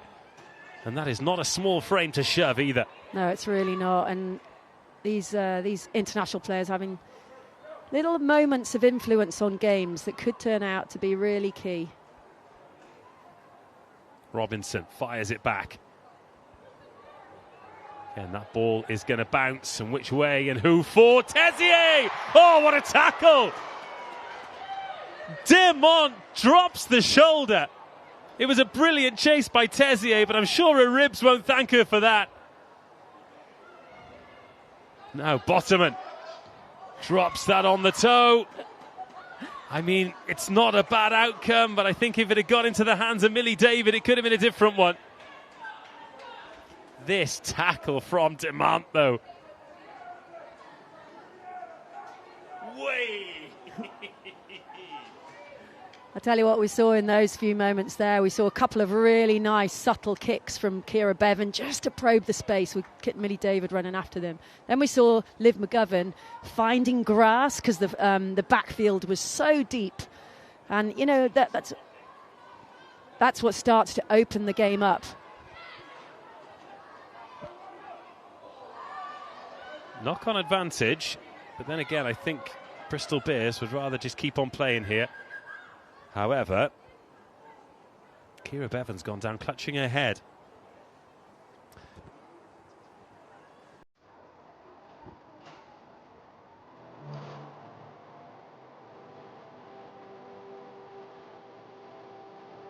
Well, this not good for Bristol Bears and not good for Ciara Bevan either. No, it's not something you want to see any player down on the floor. But we talked about the prowess of the set piece, but just a little bit of an error there from the line-out drills for Exeter Chiefs, which allows Bristol Bears to get on the ball. Well, we don't like these breaks in play at all. Tough for the players too, of course. You see your teammate go down, and especially somebody like Ciara Bevan, who's such a leader out there, physically and verbally as well, really drives that team forward. Hopefully, this is all precautionary, but usually when you see a medic down there holding the head either side, it's really good news. Yeah, let's that she'll be given the best care, and hopefully she'll stand back up and she'll be able to get on with the game. But Tilly Ryle is a very, very good player to be able to bring off the bench. You know, she was at Chiefs for a while with us as a young player. She's been at Hartbury College with good schooling in the rugby and on and off the field sense. But she was travelling over to Bristol Bears, so she's been at Bristol Bears a few seasons now, and I was impressed with her last week when she came off the bench. So let's hope that Ciara gets back on her feet. But, you know, as I said, Tilly will be a good player to come off the bench if necessary. Yes. Always a little bit of spice against your old team. Well, we're talking about people, Hartbury and Bristol. You've got Rhys Oakley down there. Surprised, but people like him and Sean Lynn, I'm surprised they could crowbar them out of Hartbury, you know, but here they are, new challenges upon them. He is a massive human, by the way. He certainly is. Rhys is, Rhys was at Hartbury when I was there. We worked closely together. He was working with Bucks at that time. Yeah. He's a great coach. He's a great bloke. He's a bit like Tigger. That's what he's described as. He has boundless energy, and I think that's why we can just see Amber Reid in the picture. Gone from being an imperious player, fantastic career both with Bears and on an international stage. But she will be an excellent coach. She already is, but she's going to really, really make her mark, and she'll be brilliant for these players. Well, look, I know how much of a priority you put on pathway and the relationship between Exeter Chiefs and Exeter University RFC. And Amber is coaching Bristol University, isn't she? And trying to create that similar pathway, getting them into Bucks Super Rugby and then a pathway into Bristol Bears too. And that's only good for the game, bigger picture. Absolutely. Every PWR team needs a good pathway. I think it's where Sarries and Quins actually struggle a bit because they haven't got a college and a natural university right on their doorstep, so they have to build it in a different way. People like Gloucester Hartbury, with a natural college, uni, and then into Gloucester Hartbury. But Bristol, like you just touched on, with Rideau in Bristol Uni now, the plan is to get the girls up into Bucks Super Rugby, which would be fabulous. And from there, they've got Filton College, they've got really good setup. Bristol's a hotbed of rugby, so there's a massive opportunity. But to have players and coaches of the calibre of Amber Reid is absolutely fantastic. Right, Kira Bevan back on her feet. She is marching down the tunnel, and it is Tilly Ryle who's come on, the former chief, who we were just pumping up the tyres of. But good news, Bevan was walking down the tunnel pretty purposefully, so I'm not sure she'll play any further part today, but she is compos mentis, and that is great news. So a first touch for Tilly Ryle will be to put the ball in at this scrum. First scrum of the half, first scrum for Aisha Jar. Right then, Joe Penrose hasn't just been interviewing Marv from Home Alone. She's been getting some team news. Joe, what have you got for us? Thanks, Dave. We've got some team news for you now. One half-time change for Bristol Bears in number 3, Elian Clark, and number 18, Aisha Jar, is on the field. No changes for Exeter Chiefs at the moment. And the half-time messages from the Exeter coach, Steve Salvin: stick to the process, play basic rugby, discipline in the breakdown, and keep the game in their half. And then a shorter message from the Bristol coach, Scott Lawson: opportunities are there, we need to be more clinical when executing. Thanks, back to you, Dave. Cheers, Joe. Well, Scott wants to execute, and they're going to have an opportunity here. There's been a change of conditions. Little shower has come in. Bristol Bears, well, it depends where you look, because if you look to our left, they've got the wind. If you look to our right, then the wind's blowing in the other direction. But a scrum penalty. Let's put that down to young Aisha Jar, shall we? And Bristol Bears in the 22. And what a touch finder that is. Yeah, what a moment for that young tight head to come on and then experience a scrum like that. But now, 5 metre line out. Huge opportunity. Well, if they score here, and they've gone to the front, it was well read by Rogers. Dale tried to drill that in. But now Bristol Bears can drop anchor in the 22. Evie Gallagher, that shock of pink hair going forward. Tilly Ryle steps aside and lets the heavy artillery go at it instead. Through Jenny Herring. Jar. She's got 2 latches, but she is met so well by Rogers, who stops 3 of them on her own. Ward. Patience required here. Perseverance too. Balogun calling for the latch. It's a little bit lateral, but it only takes one good carry to really change momentum, and only one loose one to create the turnover opportunity. Bristol Bears edging closer. Still just short. Bottoman She's powerful from here. Not sure there's any arms in those tackles, but referee, let's play continue. Having a good look at this too. Bristol say down, referee says play on. So close to the line. Now it's down. It has to be down, surely, from Gallagher. Is there room there? No, short again. This is agonising for Bears. They have to score, surely. Demant, short ball. Great tackle by Poulin, but it's too high. And a penalty advantage. A step inside from Lovibond. Tessier there. They soak her up over the line. But is Evie Gallagher hard done by there? She picked it up and put it down. It had to be there. Yeah, it was clearly over the line, but referee's decision is final. Oh, that is quite high. Maybe Poulin a little bit lucky that there's no further action there. Timing, please. Line's yours. Okay, clear. Time. Let's go. Bristol in the 22. 5 metres out. Bottoman taps and goes and gets low, and she is met. Big front row collisions. Gallagher, met by Wall and Van der Velden. No. Huge collisions here from Chiefs. Oh, what a take. That is outstanding from Emma Orr.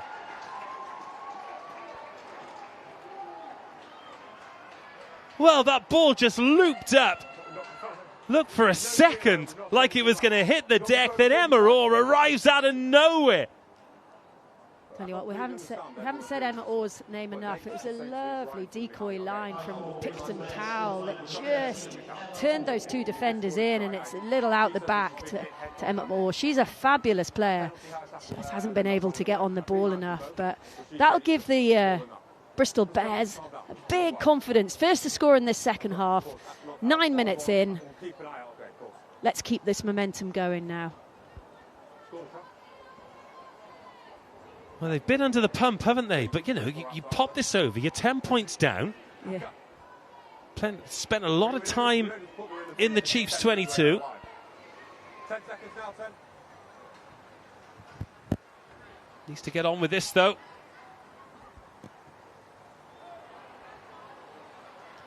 Right, unsuccessful, but the first points of the second half go Bristol Bears' way. 22 points to 10.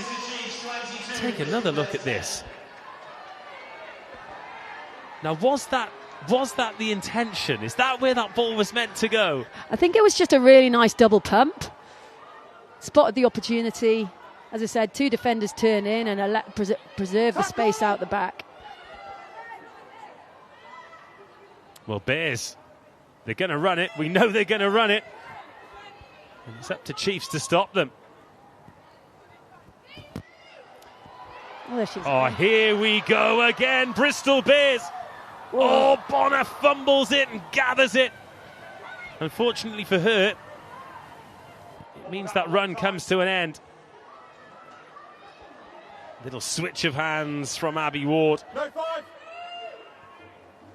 Bottoman in at first receiver and trying to work this ball, but it's coughed up to Cantona. This was partly where Bristol Bears came unstuck in the first half. Robinson, nudge in behind, and now Poulin. How's this going to sit? Poulin, she's got time, and Bears can barely recover before Chiefs are over again. What a beautifully weighted kick, and Sabrina Poulin is on hand to finish. I'll tell you what, Maisie Allen has a whole box of tricks, doesn't she? If she's not jackling, if she's not defending, then she's carrying and she's nudging the ball through. She could have been a halfback nudging that. And Sab doesn't need any second invites there. She is electric. She plays on the 7 Series. She's due into the 7 Series for Singapore and the Aussie legs for Canada. She is quick. And it's really hard to turn and recover for Bristol Bears. But Scott Lawson wanted them to just get through the processes, just not to force things. And that was just a little bit forced. It didn't really need to be. Cantona takes the tee. Trying to draw that in. And she has. Lovely kick. 7 points for Exeter Chiefs. They extend the lead 29 points to 10. That is a brutal blow for Bristol just when they thought they were on the comeback trail. Look, we've talked about rugby IQ and decision making for Exeter Chiefs, but look at that from Sabrina there. Realises she's through, so checks. Checks left, checks right. Who's there? Who's going to stop me? Have I got time? Because if you panic at that, you can flap at it and you can knock it on. But no, great composure.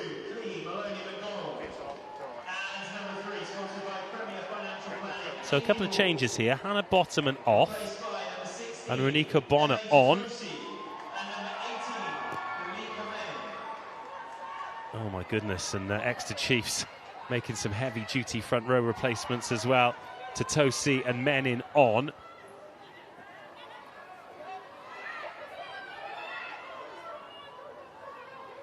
So Simi Pam on the loose head side now for Bristol Bears. Lovie Bond receiving that one deep.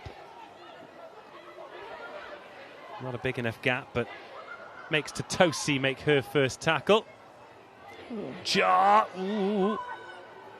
So Jazz Joyce on to try and inject something. She's got an aura about her, hasn't she? Tilly Ryle. Another nice tip from Jar. Good soft hands from the replacement tight head. That's ripped. Tackle was complete and you stripped the ball. Second time Chiefs have been pinged for that. And again, they'll probably feel hard done by, but the referee, once he sets the precedent. Yeah, I think it was Dalika trying to make an impression. It was clearly the tackle had been made. Knee was on the floor. Whole body was on the floor, actually. Delhi can't rip that ball, but, you know, you talked about the subs coming on. You could call that a Exeter Chiefs bomb squad that's just hit the field. Thank you. But really nice play from Bristol Bears. That is their DNA. No matter, you know, the playmaker a little bit deep on one of those plays, but the recovery was good. Emma Orr got a touch on the ball. They got it to the edge, and they got back on the front foot. Really nice play. Well, a little bit later on, we'll get more news from Joe Penrose, but the news that has been reported is that Kira Bevan has failed her HIA. Contest in the front, outside arm. Contest same point, outside arm. Option, void in. That's a shame for Kira. She's very, very instrumental in a game, but gives Tilly Ryle an opportunity like we talked about. We want to get players playing in the league. Tilly's an exciting young English player. We want English qualified players to back up the World Cup win that we've just experienced. But Kira will get into the HIA protocol, you know, what's the correct length of time for her to be off the field, and the medics will be looking after her. Well, you're talking about EQP and opportunities, and it's been great to see the home nations, well, the Six Nations, and the growth of the under-18 and the under-20s festivals. But what I'd quite like to see, and because we're on YouTube here, I can talk about stuff like this, is we've seen the England men have some really worthwhile England A fixtures. And I'd love to see some opportunities. Well, there's an opportunity here maybe for Bristol Bears, because Exeter have just coughed that ball up. Right then, Bears into the 22. Ryle gets it into midfield. Demant, and then Simi Pam. Never backwards in coming forward, Simi Pam. Ryle. Demant putting hands on it. Jazz Joyce having to go back the other way, but into the 22. Menin called away. Ryle. Balogun. Robinson driven off it by Ward. So more confidence about this from Bristol Bears, and Millie David into Rogers again. Talk about physical mismatches, but David does well in contact. Ryle.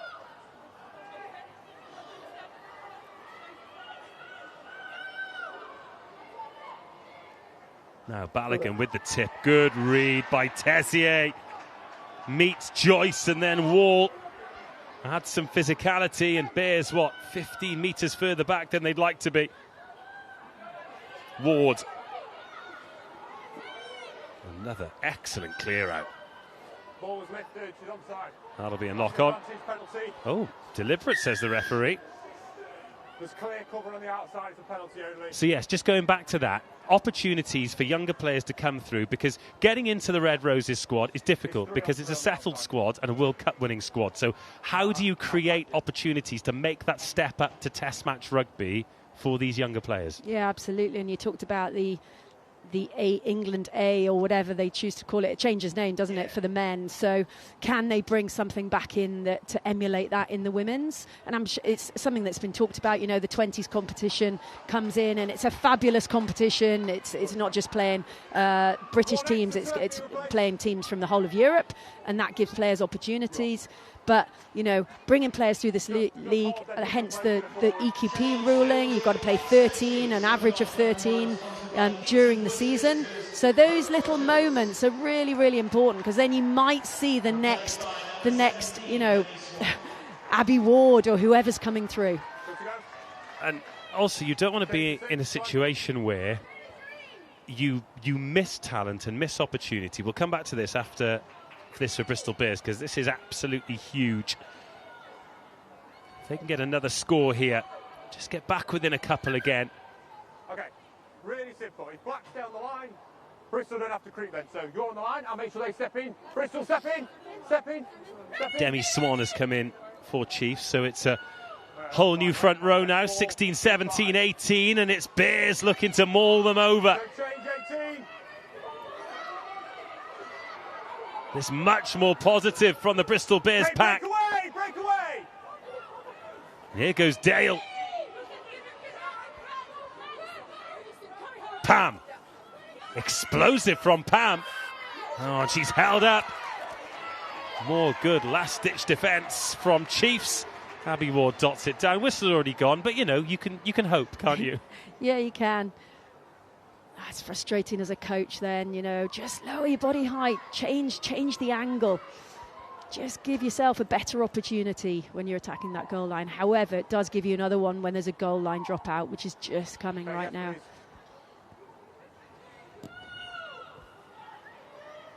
We'll call for it. Goodness me, I thought Lovibond and David might have a little collision there, but Lovibond does well. And now David is back on her left wing, but the ball goes right. She's on the body, not the ball. Picton Powell. Balogun does well to stop the competition. Nowhere for Cantona to go. Jar onto a shoulder. Demont. And Bristol continue to build. They have been infinitely better in the second half, but we're coming up to the last quarter of the game and they're still 19 points down. It's a 3-score game, and that's provided they get the conversions too.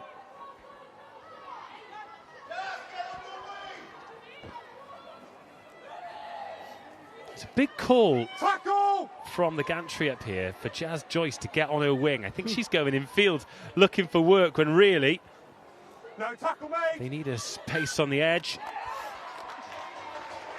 So just to close off that point we've been talking about for the last 10 minutes, you don't want to get to the stage where you've had this group of players who've done so much, but then when those players come out, you've got somebody who might be 27, 28, 29 years of age who's missed out on 5 years of Test match rugby because there hasn't been the opportunity for them there, you know? Yeah, absolutely. And I think this is what Charlie Hayter, the performance director at England Rugby, is really conscious of, to bring those players through, but to bring them through at the right time. And that's the key thing, isn't it? Don't blood them too early. Don't expose them too early and frighten them off, for want of a better word. If you watch Millie Dadiv, she's a prime example of a good journey that she's on. She's getting exposure, and that's bringing real value into the minutes that she's having on the field. But there's another thing, there's another consideration, that if a player is not getting played, a young player, and she qualifies for a different nation, i.e. Wales, Ireland, Scotland, the temptation is to go and play for those countries. So, you know, you want players, if they're English, to be English, but they've got to play rugby. Yeah, that's the thing. I'm just trying to think who would be the best example of somebody who's been on that journey, who just won the World Cup. Maybe someone like Lily Ives Campion, who they identified really early, made sure that she was in the physical shape that she needed to be a Test match lock forward.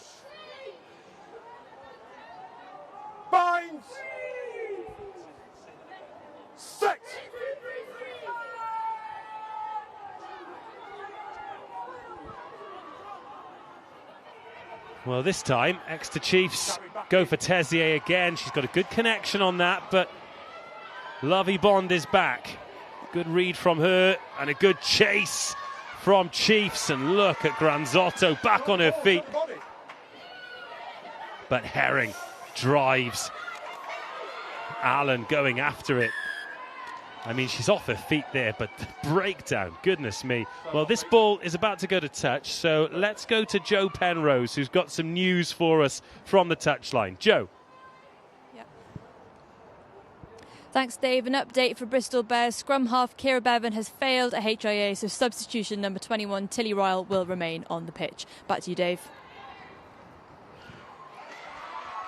Well, we thought the ball was going to go into touch. Unfortunately, that is a miss from Demont. Got a little bit greedy trying to kick Bristol Bears into the 22. Oh, and away go the Chiefs. Still full of energy. Now chasing the kick is Allen. I mean, her lungs must be screaming, but she is just leading this team, charging into the 22. She must be a coach's dream. She really is a coach's dream. They used to comment on her being my favourite player. Probably give people a few smiles. Poulain, arcing round and then getting the fend away and the offload. Wall out to Buchanan. Buchanan into the 22. Great tackle by Orr. Try saver really. But Chiefs going in search of the score that would probably put this one beyond any doubt if it isn't there already. Do good. Robinson wanted quick ball but couldn't get what she wanted. Allen, great strength, great offload, and Tessier dots it down. Allen makes it, Tessier scores it. Brilliant, brilliant try.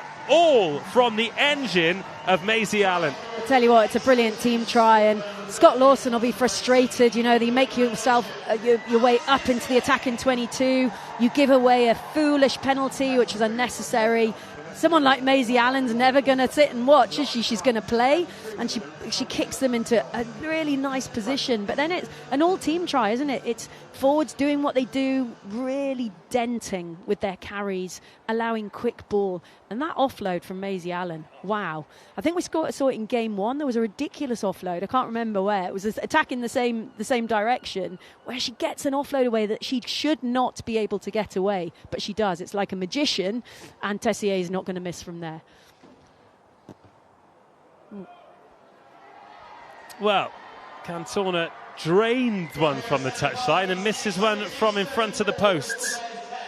11, 12 and 6. But what a nice position to be in, where you've got Cantona that can kick goals, Tessier that can kick goals, Liv McGovern that can kick goals. And actually, what we're seeing from Chiefs today is an all-court game, as it's described. You know, it's a run-kick-pass game. It's discipline around that defensive set. And that defensive set there epitomised what Steve wanted at half-time. He said to them, I want discipline. Yes, we're doing some things really well, but we're giving away some foolish penalties. Well, we saw some really good discipline. Then they were able to turn over the ball. They find themselves in a try-scoring opportunity. With this game probably beyond any doubt now, like never say never, but come on.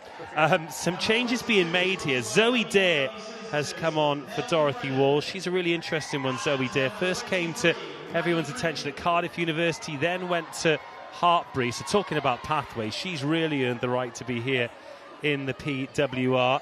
Naomi Brennan, the Cumbrian, who's a long way from home. And then Maddie Flutie, who's come on, who everyone is very, very excited about indeed. But before that, Dorothy Wall off. Your thoughts on the hour or so that she got on the pitch today? Oh, she's been fabulous. She's getting better every game. She's carrying well, which is really what she loves to do. Interception and on the toe immediately.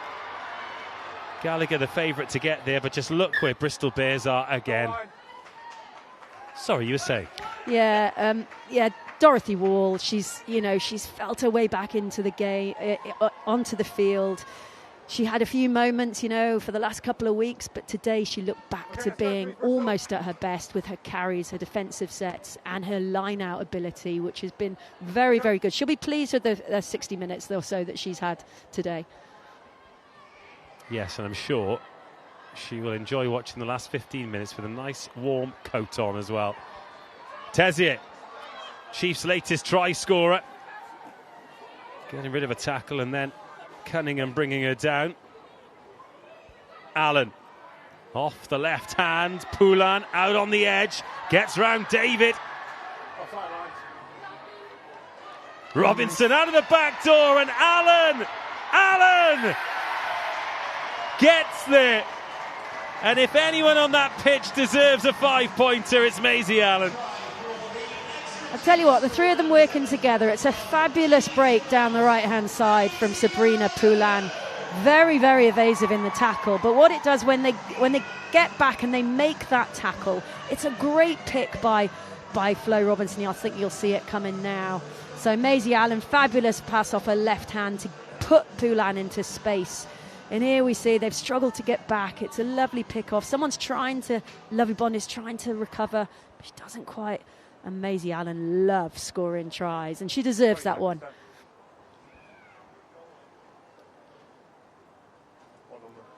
Well, in a few minutes' time, I'm going to ask you to nominate your 4 candidates for the Built for Athletes Player of the Match. McGovern back on the tee, and back in the points as well. So we're going to ask you for 3 or 4 extra Chiefs, and then they will go up on the YouTube link that everybody's watching on, and then the fans get to decide who wins. So it's a lovely addition to the season, and I wonder if your old favourite might be among the candidates. Never going to hear the end of that now.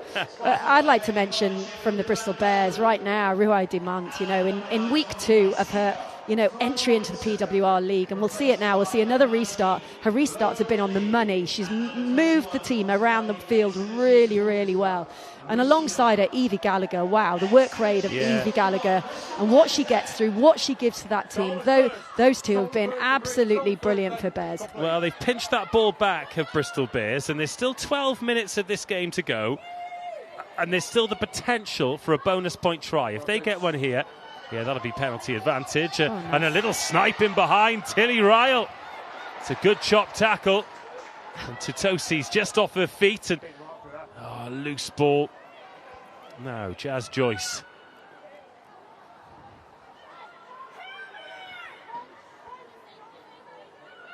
Still playing penalty advantage 9.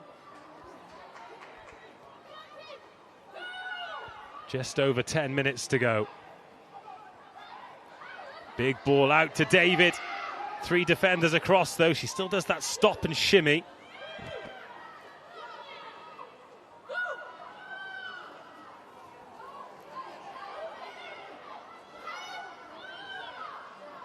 Dumont. Just knocked on, but we'll go back for the penalty. So going east to west, not north to south, you roll into the 9.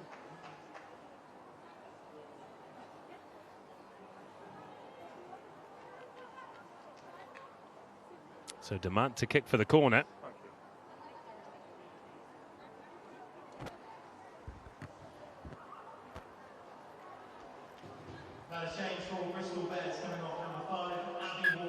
So Abby Ward is being replaced by Natalia John, English international for a Welsh international, or the other way round.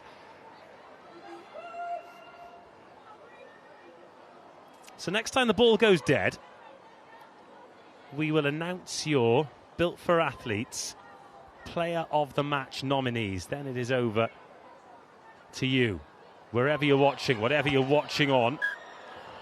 In fact, we'll do it now, and we set for the scrum. You have chosen 4 players. Let's get the 4 players out in the open, and then we'll talk about why. So who are the nominees for the Built for Athletes Player of the Match today? Today it'll be Sabrina Poulin and Flo Robinson, Maisie Allen and Dorothy Wall. There we go. All right, so we've got Sabrina Poulan, first time starting at 15 for Chiefs today. We've got Flo Robinson, the ever-present number 9. Maisie Allen, the ever-present everything. And then Dorothy Wall, her first start since coming back from that terrible injury. So let's talk about why then. Starting with Sab, why have you nominated her today? I think she's just electric. You know, you can't take your eyes off her. So when she's on the ball, you know, she's a menace, I think I'd call her. So you know, Bristol Bears find her a real thorn in their side, just with her footwork, her pace, and everything she's doing. And she's just desperate to get on the ball and influence the game, which I love. Flo Robinson. Flo has been very, very good today, really good around that decision making. Again, scored a try which she made herself with a good decision making, really marshalling her forwards and really organising really well. So I love the game that she's played today. Dorothy Wall just getting back to, like we just discussed, getting back to her imperious best. You know, she's very physical.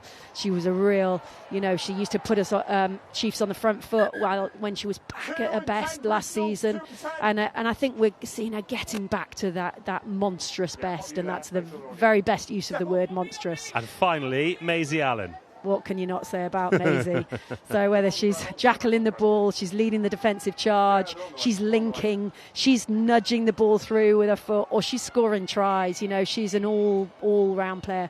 And what I'd like to say is I hope that England are taking notice, because, you know, she was in a transition contract, then she was out of a transition contract. Yes, there's some good number 7s around, but I think she's been in imperious form this season. Heidi Pashi-Taragun is on for Bristol Bears, a young hooker, super impressive. We were talking about those under-18 summer series. She did so well for England, absolutely electric. And you were talking about pathway, SGS College, she's coming through that route. It's brilliant, isn't it? Both these teams have now got players of the field that are coming through the pathways. So you talked about the young players that have come onto the field for Chiefs. So ironically, obviously, a couple of them come down the road back from Hartbury College, because there's an opportunity down here, which is great. It doesn't matter where they're playing. The point is that they're playing in this amazing league. Yeah, of course. And that's kind of how it happens, isn't it? You can't gatekeep talent. Yeah, and that's the thing. A player, they don't make £1 million in this league. They want to be the best that they can be. So they're going to go to that club that can look after them. And that's what's so impressive about this league. You know, there's opportunities on and off the field. Well, it is all working for Chiefs today, because that has gone to Emily Robinson with no jump, no lift, no nothing. Zoe Dare with a good carry. Bucks Super Rugby champion herself with Hartbury. The poll is now live, by the way, in the YouTube chat, so you can vote for the Built for Athletes Player of the Match: Dorothy Wall, Maisie Allen, Flo Robinson, Sabrina Poulan. As Exeter Chiefs knocking on the door of the 22 again. Buchanan off her wing, looking for work, doesn't want to be left out of the fun. To Tosi, inside ball's a good one, thrown to the ground though, but a massive clear out's come in. McGovern goes in a bit upright, and two big tacklers on her. That was Cunningham and Gallagher. To Tosi. Pashi-Taragun's really gone after that. This is much better defensively from Bristol, a real physicality about this. Poulan is desperate for the ball on the right-hand side.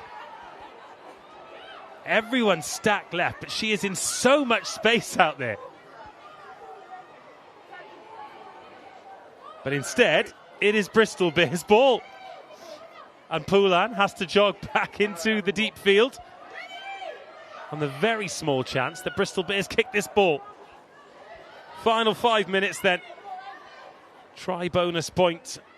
Looking a long way away now for Bristol Bears. Crossfield kicks a fun one though. Well dealt with, until it wasn't.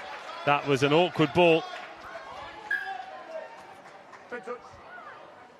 I tell you what I really like about Lucy Scouse is the variety of kicking game that she brings. So she's looking for a kick pass there, and you'd hope that in training they've repped that. Her and her wingers have repped that timing and the execution to be able to bring it onto the field. But, you know, Sab's done pretty much nothing wrong all day, and it's just a little spill into touch there, which gives Bristol back the ball.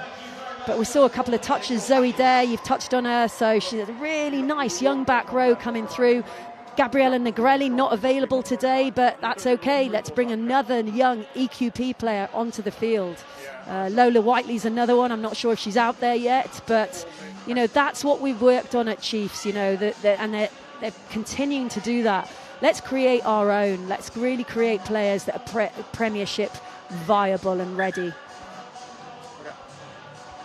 We're going to make sure to stay down to the ball's in. We're going to ball in quicker. Both went early. Let's go. Same ball.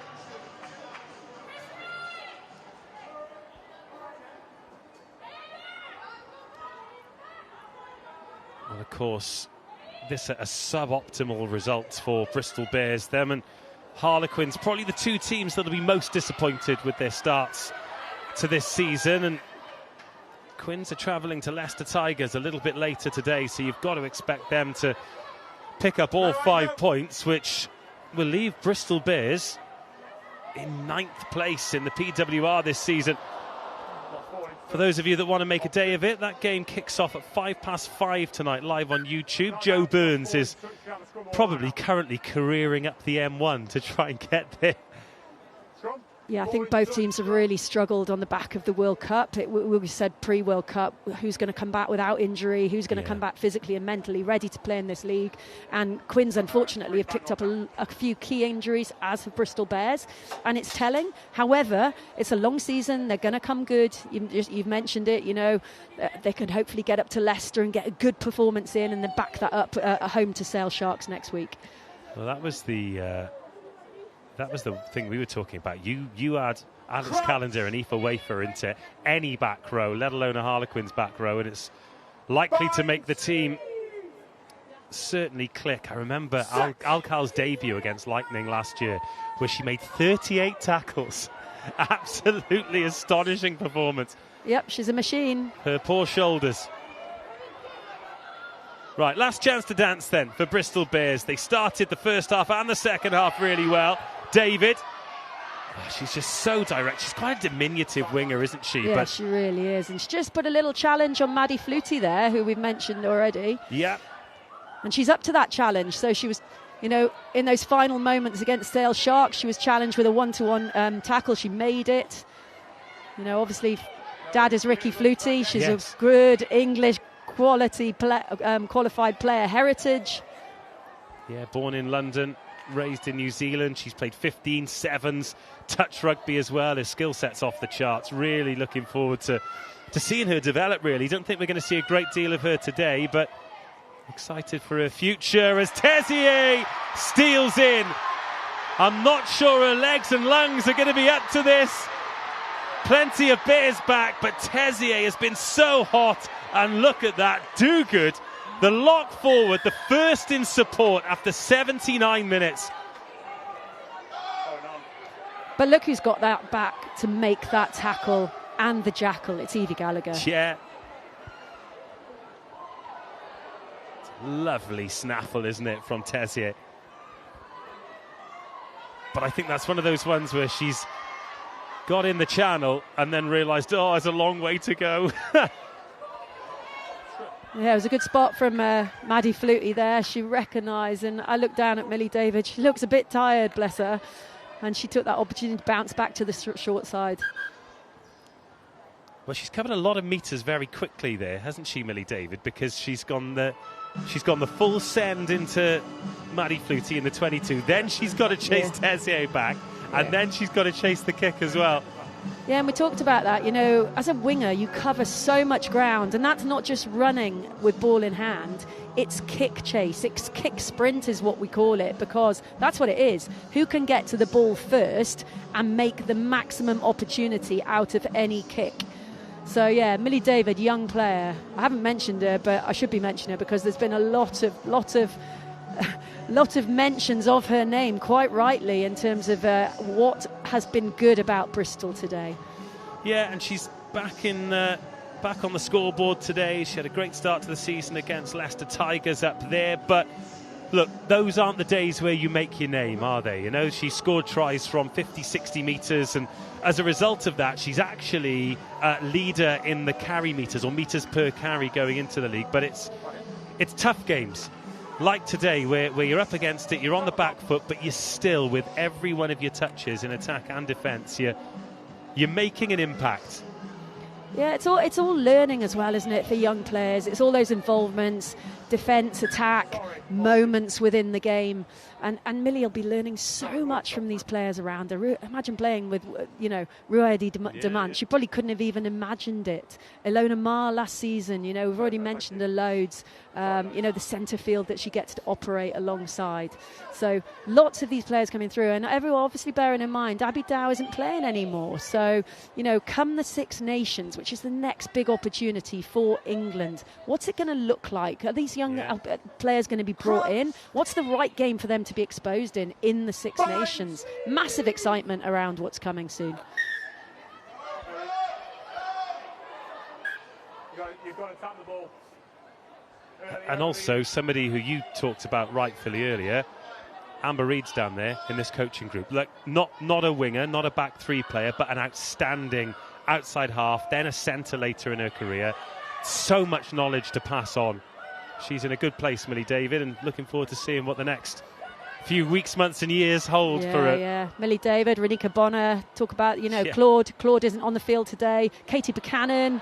Lovey Bond is in. One defender to beat. She's not going to get there. She's had some moments, hasn't she, Ella Lovey Bond? Yeah, she's had a great game. Yeah. I think she'll be disappointed from last week, but today...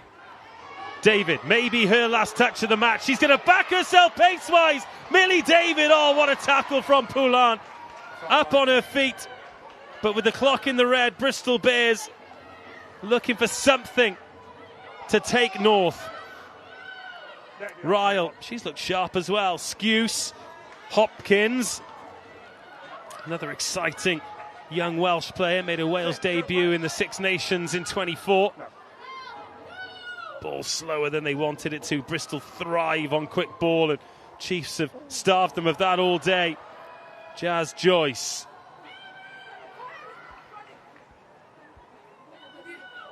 Pam. Tackle! Held up well by Abby Duguid. She has been so tough today. Natalia John. It's a good carry. Oh, look whose hands are on the ball. Maisie Allen. Outstanding. It's what you want as a coach, as a teammate, Minute 84 on the clock. Maisie Allen is working her off to do the best for her team. It'll be of no surprise to anyone that the Built for Athletes player of the match, as voted for by you, the public, is Exeter Chiefs number 7, Maisie Allen. And to put in the shift that she put in 80 plus minutes, and then to be the one there to make that turnover to end the game, just sums her up in her entirety. It really does. She bleeds black. We talk about the black heart and what it means to be a Chief, and she totally epitomises everything that it is. She'll give everything for this side and more, and she leads from the front, from the back, from everywhere. So really pleased to see the public appreciating the talent that's on display out in front of them. Full time at Sandy Park, Exeter Chiefs 41, Bristol Bears 10. A bonus point win, a big bonus point win for the Chiefs. And this is how they got there. So we'll take it all the way back to the start of the second half. And it was a really positive start from Bristol Bears as well. They'd obviously listened at half-time and responded accordingly. Yeah, they really had. They built pressure. They were patient. There's a little ball out the back then, and Lovabond, who we talked about having a good game, gets over. But that was, 9 minutes of sustained pressure on the back of a chat over the half-time oranges, so to speak. Yeah, it was a good finish, straight over the top of Buchanan, but impossible for her to make a defensive read. But Exeter Chiefs never really look back after that beautifully weighted kick from the Built for Athletes player of the match, Maisie Allen, and then Poulin checking over one shoulder, then over the other, and dotting down A lot to like about that.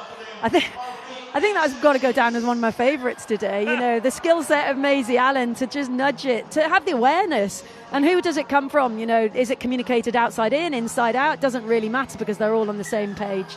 And then this offload. Wow. Absolutely. Look at that. Wins the collision, gets the offload away. We talk about it being a coach's dream. Must be a teammate's dream as well, really. Yeah, it really is. But look at these skill sets on display. I think it's just fantastic. Maisie again throwing that off her left hand. Confidence to throw that pass. Great little pick off. Flow down the short side, recognising there's nothing there. Defender struggling to get there. But Delika comes off the bench and throws that, 10-metre pass there. Instead of just backing herself to carry over the top of someone. That's a lovely offload as well from Flo Robinson, another of your player of the match nominees. Yeah. And she is all smiles, no surprise. Lovely embrace there. And these are nice moments, aren't they? Because this is well earned for these players this week. Yeah, it really is. You can see the hugs all round. They'll be really pleased. From what I've been watching and observing and the conversations, this is probably the most comprehensive performance for the Exeter Chiefs. They're very much at the top of the table, contending, with the Saracens, with the Gloucester Heartbreeze, and looking like complete side. But I think that was the most complete performance. I don't think we should neglect talking about Bristol Bears. They've had a tough start to the season. It's always tough to come down to Sandy Park. Okay, and they had moments of looking like the Bristol of old.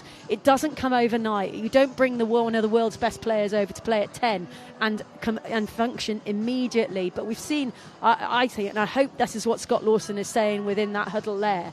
There's some fantastic stuff going on. Let's make sure we capitalise on that. Take it into next week and the following week, and then see where it can take them. I wouldn't rule them out here. Absolutely not. There were certainly moments there. But Exeter Chiefs, make no mistake, they might have had these frustrating draws, but they are absolutely competitors at the top end of this, the best women's rugby division on the planet. Well, let's take a look at what the weekend looks like then. A reminder, if you needed reminding, that all games are live. We've got this confirmed result, Chiefs 41, Bristol Bears 10. Then, if you've got a TNT Sports subscription, Gloucester Heartbreeze against Trailfinders women. Trailfinders will be desperate for a response, but Gloucester Heartbreeze looking pretty relentless. And then 5:05, Leicester Tigers are at home to Harlequins themselves, just like Bristol Bears. Desperate for a win, and then live with Nick on BBC Sport tomorrow. The 3 p.m. kickoff, Saracens against Loughborough Lightning. I think that could be tasty. Well, we've talked about Loughborough Lightning. They're a good side. They're a very good side, as a Saracens. So I'm really excited to watch that one tomorrow. And then next week, before we go into the Christmas break, the early one is Trailfinders versus Leicester. That's on YouTube. Then Chiefs back here against Saracens. If you think this week is going to be tasty, that absolutely will, because Saracens are firing on all cylinders. They'll feel like it's been a little bit too long since they've got their hands on this trophy. And then Quins against Sale Sharks, the late kickoff, another absolute cracker. Sale, are they the most improved team in the league this year? Maybe, maybe not. Then Bristol Bears with an opportunity to right the wrongs of this week on Sunday the 14th against Loughborough Lightning. Every single game live for you to enjoy. Wherever you've been watching from, give them a wave, so we're going to send them on their way. Thanks, everyone. Enjoy the rest of your weekend. Goodbye.